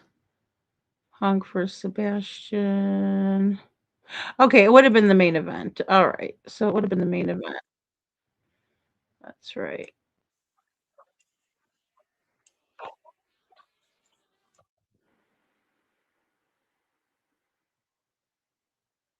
Okay, so it was earlier in the event, and then again we had people bringing us hot chocolate. Um, it was a great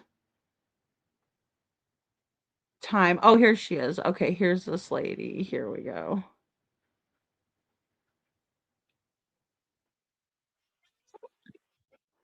All right, here we go. So let me go ahead and share this out for you guys. Thank you guys for hitting that like button. You guys are amazing. Amazing, amazing. Thank you so very, very much. All right, here we go. They say we were talking to a very nice person. I love law enforcement. I don't like Eric Craddock. I'll never respect this animal. But I do like some of his people here. And so I was out here and they say that they're waiting for the one lead that's going to break this case wide open. And my problem is how are you going to find that one lead when everybody thinks this boy is found? How are you going to find that one lead when nobody knows that this child's missing because the sheriff refused to say boo about it? Refuses to say boo. Bring the FBI in. We got Brooke Harlan pulling up. Oh my. Thank you guys. And she brought a huge group, guys. Bring him out.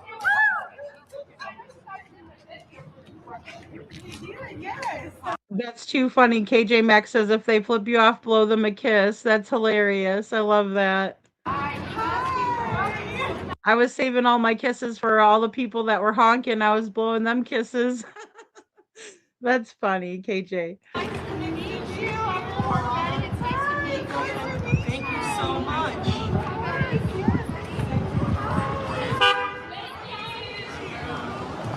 Pop for Sebastian. 949 85. But I appreciate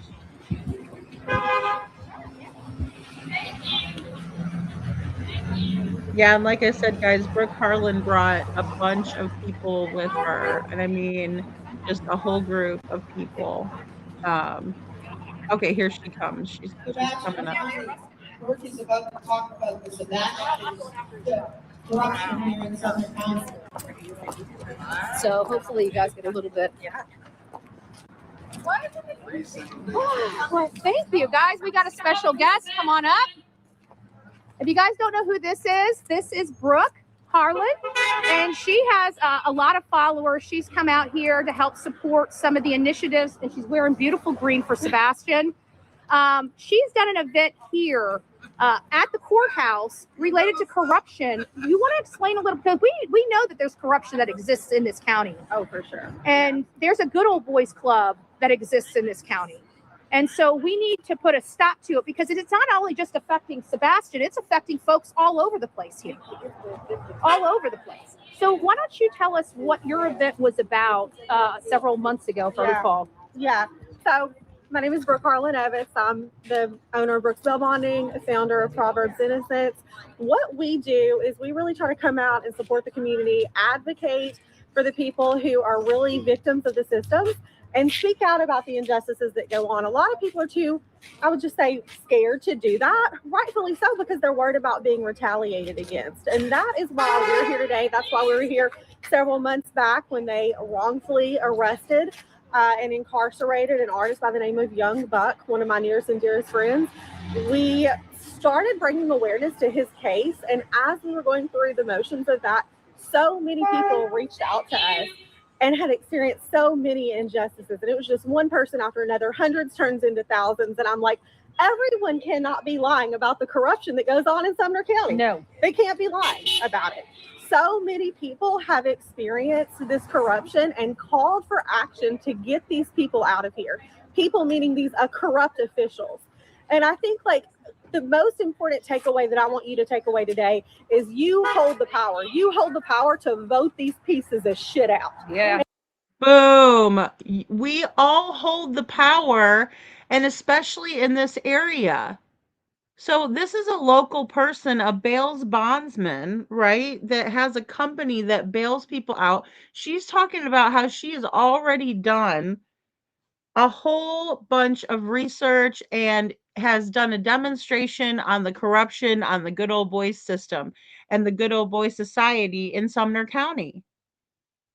Go Brooke, right, Bo? Go Brooke. And she's just gorgeous. Again, another person that I didn't get to thank or talk to. But just, I love that she got up there and spoke on the subject.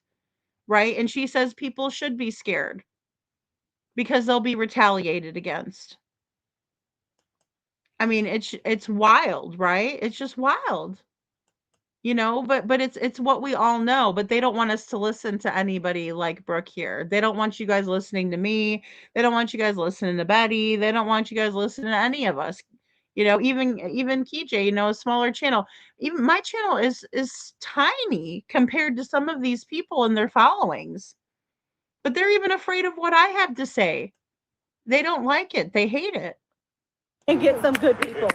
Amen. Amen. My kind of girl right here. This is the stuff that we've been talking about. I come from Florida. We deal with this stuff in Florida as well, but we've been taking the good old boy system out of our county.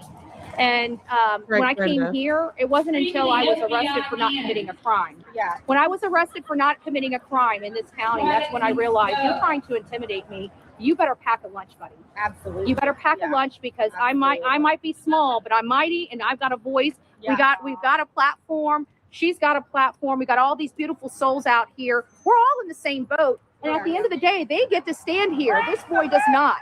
This boy does not. He's somewhere out there. And while they're corruptly throwing innocent people in jail, the parents that did this to this boy get to sleep in their bed. They get to sleep in their bed, and that's just not good. I think the biggest problem that we have in the community is why is this not being properly investigated? I think that's the number one question that everybody has. Yeah. I mean, the reality of it is, despite what people may think, this sweet, innocent baby did not just go out and get on a spaceship, you know what I mean, and get out of here with the aliens. That's not what happened. And we don't understand why it's not being properly investigated. Right. He deserves to be found. Justice deserves to be served. Let's test this Wayfair verified sofa. Assemble it. Does anybody else out here want to speak? My husband Michael is here. He's really shy, but I'm going to try to get him. Michael's like, no. You had a whole thing that you wanted to say. Come on, Michael. Come on. We believe in you. Is there anything that you want to say? So this is Michael. This is Brooke. All right, shout out to Michael, guys. It's not easy to get up and talk in front of people. It really isn't. There's people that have things to say, and that's another side of the coin, right? Maybe they do want to get up and speak, but they don't know how to say it or convey it, or they might be shy. There's some people that have opinions, but they're not used to voicing them, right? And so a big shout out to Michael for getting up on camera in front of a bunch of people that Betty had. And I agree, Brenda, it'll be strong women that bring the good old boys down. That's right. And that's what they fear. They fear us, even a small little channel like me. Husband. The only thing that I really have to say is the fact that why is the mother and the stepdaddy not being integrated like they should be? First and foremost, who are they tied to in this county? What corrupt officer or judge or DA or attorney, or who are they attached to? They're attached to somebody. That's why they're not doing this investigation properly. Allegedly, everybody knows who done it. We all know who done it. We all know what happened. But the problem. Right. We all know who done it. We all know what happened. Well said. Thank God that he had the courage to get up there. He's doing fantastic. The problem is proving it is one thing. So, but they have no problem throwing people that haven't committed crimes in jail. You guys got a DUI problem here of sober drivers. Right. Insane. And not only that, but you also have this county has been proven the #1 corrupt county in the state of Tennessee. It's statistically proven. Wow. And it's crazy that the things that these people get away with, because nobody has the guts or the wants to stand up and fight back and get the people that are in and 95% of this county is corrupt. 95% of the county is corrupt. They will do anything and everything they can to hold you accountable for something that you did not do. There's so many innocent victims in this jail right now that have not committed the crime they said. And another thing that I don't understand is when these police officers get fired from another facility, another police station, why do their credentials not get pulled? Great question. Why do they get to go to another police department and do the same exact thing? There's so many officers out here that have records longer than half the felons that I know. And it's crazy that they're allowed to be a police officer, carry a gun, when felons are not even allowed to carry a gun. But these cops out here can get their records waived, only in Sumner County, can get their records waived, not expunged, but waived to become a police officer. Oh. Wow. Did you hear what he just said? So in order for them to become a police officer, they are waiving felony records, not expunging them. So when you get something expunged from your record, that means that it's being taken off. No, they're just overlooking these felonies and then allowing for someone who by law should not be carrying a firearm. If you have a felony, you are not allowed to carry a firearm, but they're giving them a badge and a gun. Absolutely. And they're okay with this, right? Because they know that those criminals don't have morals and values, or they wouldn't have been a criminal. Great job, Eric Craddock. Is that you who are waving those? Who's the one that's waving that? Who's doing the hiring in Hendersonville in Sumner County? Who's waving those felony records and giving these felons guns and a badge and free reign and power to corrupt the town even further? Oh, I did not know that. Oh, we need to talk. Yeah. It's insane. Thank you, Michael. And I just want to say these opinions of people where they say, we know this happened, we know this happened. This is just based on what people are taking away from the quote unquote evidence that people have presented so far, because we're not getting any evidence from the sheriff's department. We're not getting any evidence from the parents, right? The mother and stepmother. Nobody is really coming out saying, this is what we know so far. Mm-hmm. And I think what we want in this community is transparency. Mm-hmm. Let us know what's going on, right? Like if you really are allegedly investigating this, which a lot of people don't think you are, but if you really are, be transparent with us. Yeah. Like let us know what's going on. They said in the most recent statement out is that this is an active and ongoing investigation. Well, active and ongoing means that they're still investigating, that there's still an avenue to investigate. Well, for the rest of us, they're keeping this case quiet. They're not telling the public, hey, we still need help on this case. Right. So how does the public even know that this child one is missing? Which I can tell you, when we've been here for the last several days, people thought this child was found. That's insane. And again, that's lack of transparency. Yep. Not giving transparency to the public about what's going on is insane. It's absolutely insane. Like I understand this is supposed to be an ongoing investigation, but at the end of the day, you can give us bits and pieces at the very minimum of transparency about where we are in this investigation. I think that, I'm not here to say, okay, it was the mom and the stepdad and whatever. I know people hold those opinions strongly. Yeah. Right, wrong, or indifferent. But at the end of the day, come out here and prove us wrong. Right. I can't speculate about what somebody else is going to do if their child is missing. I only know what I'm going to do if my child is missing. Right. And I am going to be boots on the ground every single day trying to find out who did this to my child or where my child is. Yeah. What are your thoughts? Well, my thoughts on this is, I work heavily with Seth Rogers, the bio father, and I hate having to say bio father, but they were out at the beginning saying that Chris was his dad. And no, Chris is not his dad. He has a very much involved father that loves his son, and his father has been begging this sheriff for information. The sheriff will not speak to them. The sheriff will not clear his father. His father worked out of jail. His father was in jail when this child missed.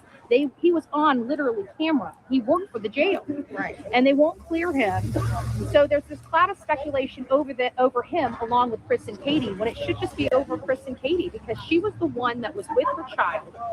They have a lock on their house that's electronic. You know how loud those things are. You should be able to hear that.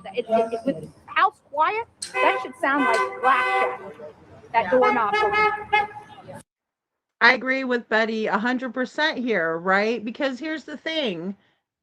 In the beginning, they were even Sumner County's emergency management spokesperson, Ken Widener, right, was talking about, oh, I'm going to go talk to parents right now. I talk to them every morning. Oh, really? You do? What about Seth? Because that's Sebastian's father.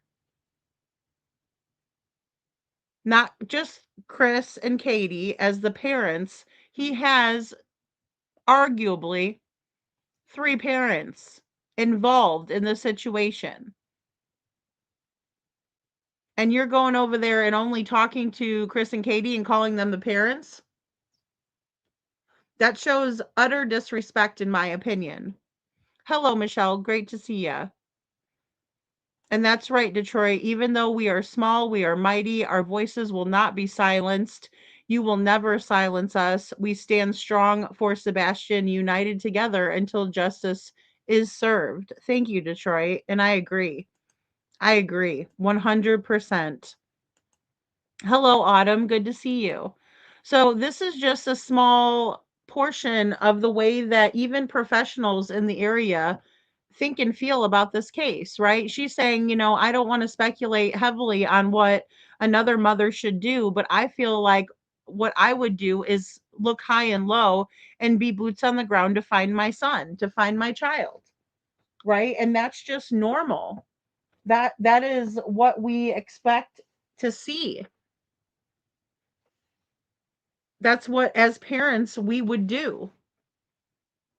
So for us to not see that, it causes great concern, as it should. So they know nothing about this, and this child just levitated out of the house. Right.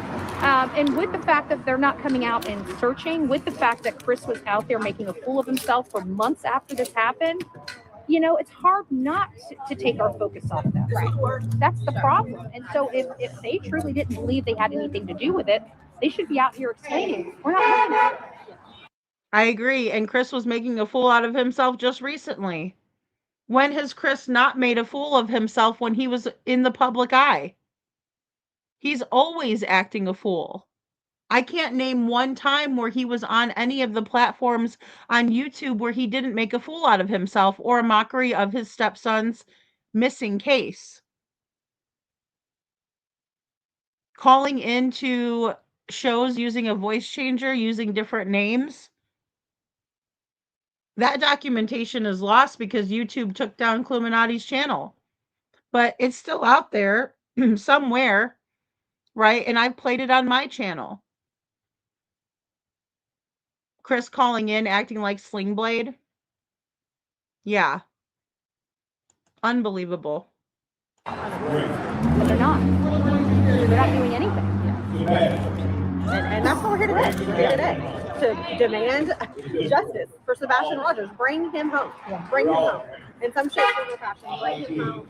Give these people the answers that they deserve. Give our community the answers. That we are great. But I thank you so much. Thank you guys. For having us out here today. I appreciate it. Where's our Dana's scared me to go second. I gotta go second. What do you want? Where's the phone? I'm waiting for Mrs. Z. She said, yeah. Okay, guys, so I think that's the end of that. But again, we can just see how the community has been impacted, and people who actually have a brain in their head, who actually have logical thinking, critical thinking skills, are not okay with the way that things are going. And they shouldn't be okay with it, ever. Nobody should be okay with this. He's a total ass, and he makes an ass of himself, Lori, and I don't see why Sheriff Craddock is okay with that. I really don't, because that's the circus. Chris is the one and Katie is the one that have caused the circus, because it's better to do that than to actually look for Sebastian, in my opinion. I know, I cannot believe that anybody thinks that, and it makes me believe that people have been spreading it around like that, Faye. like they're saying, oh, he's already been found, like some of their minions, because they have a lot of people locally that are part of Chris and Katie's army. I mean, it's unbelievable, but it's true, you know? So, Michelle, Sling Blade is a movie where Billy Bob Thornton's character plays a man named Sling Blade who has mental mental capacity, right? And so Chris was making fun of people who have diminished capacity, apparently. Um, he thought it was funny to call in. He originally called in acting like that character and saying, "Oh, what about this missing boy?" Like he's so stupid. It's so transparent. He's a fool. That's right, Faye. Yeah, which stepfather is making prank calls when his child is missing? Yeah, that's why we call him stepfoot. You know, because he's not a step parent. He's a stinky old rotten foot. Where are you, Katie? When are you going to come out and advocate for your son? I would love to know. Yep, exactly, Detroit. You were invited to come and speak for your son, but you hide behind the fear that we might see you for who you are. I agree with that, Detroit, 100%. It is a good movie. It is a really good movie. And it's about a young boy who meets this man and befriends him. And he has a father that's just like he has a stepfather, stepfoot, who is just like Chris Proudfoot, a nasty drunk who is abusive, ironically enough. Obviously, Chris didn't watch that part of the movie, or maybe he just doesn't get it because that's who he is in real life. You know? I think they are too, Faye. You know, it was bogus, it was nasty, it was scandalous. Chris Proudfoot is the most scandalous motherfucker I've ever seen in my life. The most scandalous next to his wife, Katie, in my opinion. Yeah, come on out, Katie. No, she's too busy hiding, you know, with her dead fish eyes. So, well, guys, I better get off of here because we've been on for 4 hours, but I enjoyed every bit of the time that we've had tonight. I think that we got to cover quite a bit of information. I'm hoping that you guys enjoyed going over this with me because I know a lot of you guys have seen all of this. I mean, you guys were, you know, watching everything in real time and things like that. So I was really happy to sit here and review some of this with you guys. And we just have so much to cover. There's so many voices that need to be heard in Sebastian Rogers' case. So many voices that need to be heard that were given a chance to be heard because we all stood together.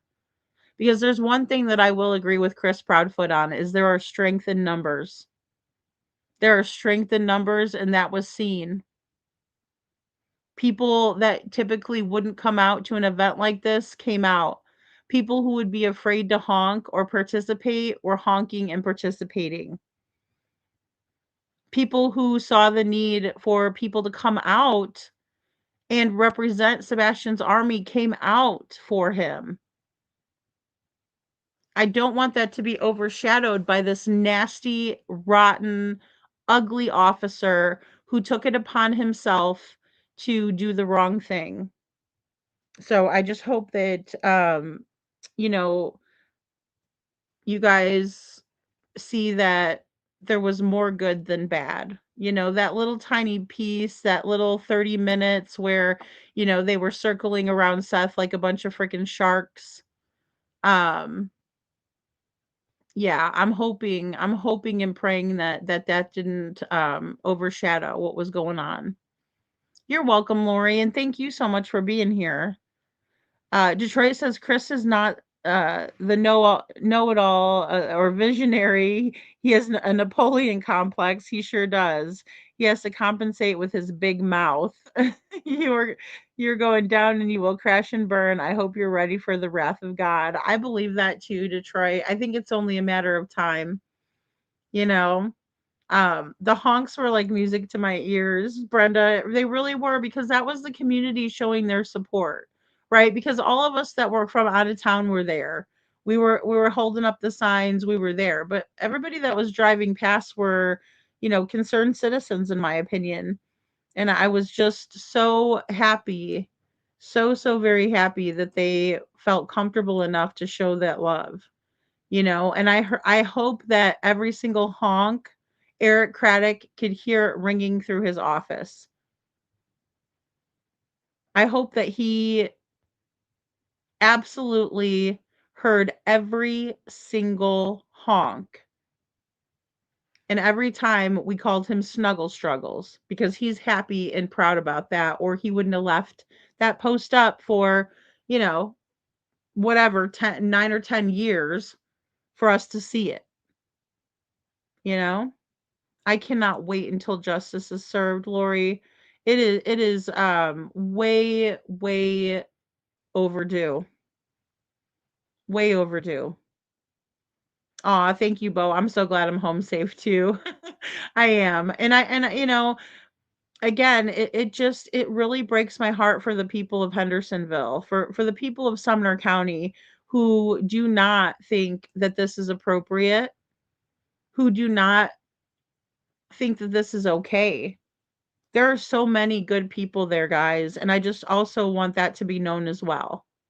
And then there's good officers there that don't condone this behavior either. You know? That's all I was hoping for, Brenda, was to make a difference, and I hope we did. I really hope we did. Um, because it absolutely needed to happen. We absolutely needed to be heard, and Sebastian's voice needed to come from all of us because he's missing. So we had to be his voice. We had to represent him. And I just wanted to do him justice, because I don't think that he has been done anything but dirty in that county. He's been done wrong. Sebastian, this beautiful child, has been done wrong by his mother, Katie, right? By the sheriff, just riding through the neighborhood with her windows rolled up. Oh, yeah, I'm looking for him. And how? Sebastian deserves justice. Sebastian deserves for Sumner County to get off their asses and do their job. Stop hiding and condoning this criminal behavior by his so-called parents that you like to call his parents. Because you know who I think represents Sebastian as his parent? His father, Seth. His father. And Seth has always been the one to be there to support his son and to spread awareness for his son. And as long as Seth is willing to do that, I'm going to stand behind him. I'm going to stand beside him. And that's what everyone should be doing. There shouldn't be anyone sticking up for the nasty behavior of any of these people. It should be about Sebastian. Aw, Detroit, I love you too. Oh, that's right. We are going to get justice. It's coming. God bless you, Lady Freedom. We will celebrate together soon, I believe. I believe it too. I believe it, and Detroit, I can't stress enough that people are sick and tired of this. Thank you, Michelle. They're sick and tired of it. I could feel it, you guys. I was there. I could feel it. There was no one that was okay or that is okay with this behavior. The only people that are condoning this shit are the people on YouTube and the locals that are on YouTube. I guarantee it. I guarantee it. Because I've been there now twice and I've witnessed it. People are not happy with their area being represented by such filth. And yeah, by filth, I'm talking to you, Craddock. By filth, I'm talking to you, Katie and Chris and Mama Socks and Nasty Bauer Socks, Snaggletooth. All of you. No one wants you representing them. They think you are the boil on the butt of humanity. And I do too. Aloha, JH. Keep awareness. Mahalo for everything you do. Good night, all. Mahalo. Thank you very much. Thank you, JH. They're sick and tired is an understatement. I know. Sick and tired. I mean, it's beyond, isn't it, Bo? It's beyond. It's beyond. Aw, thank you, Lori. Thank you guys so much. And Faye, justice for Sebastian and Seth. Justice for Sebastian and Seth. I am going to play an outro tonight, and it's going to be the song. I know it makes you guys sad, but I just think that I think it's a good one to end the show tonight. So please light up the chat with green hearts while we sign off, and I will see you guys tomorrow. We're going to do an afternoon show, and then we'll be on at night again on our regular scheduled program. So thank you guys.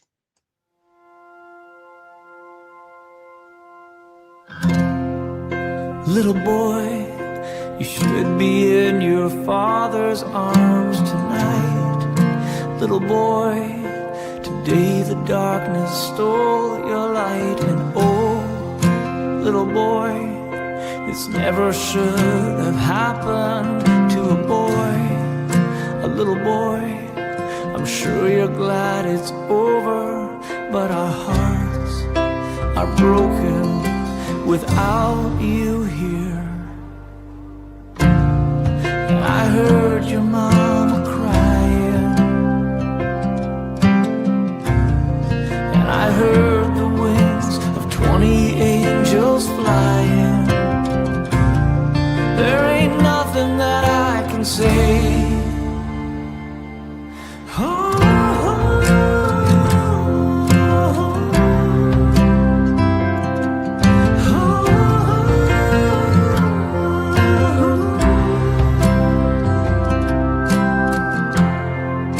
Little girl, your presents wrapped, they're waiting for you.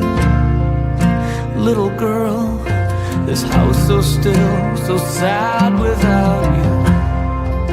Little girl, this never should have happened to a girl. A little girl, you need to know we're sorry, and our hearts are broken without you here. Today a nation's crying,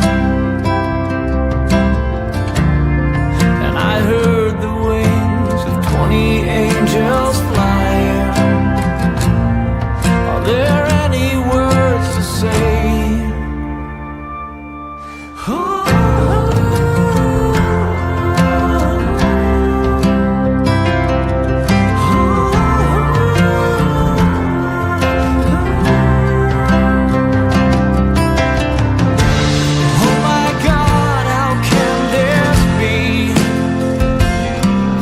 You give new life and then steal it back.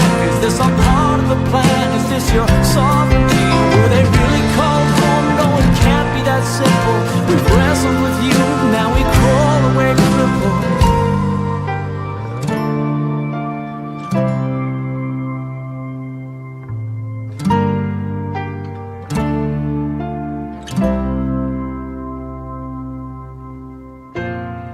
And I heard our Father crying, and I heard the wings of 20 angels flying.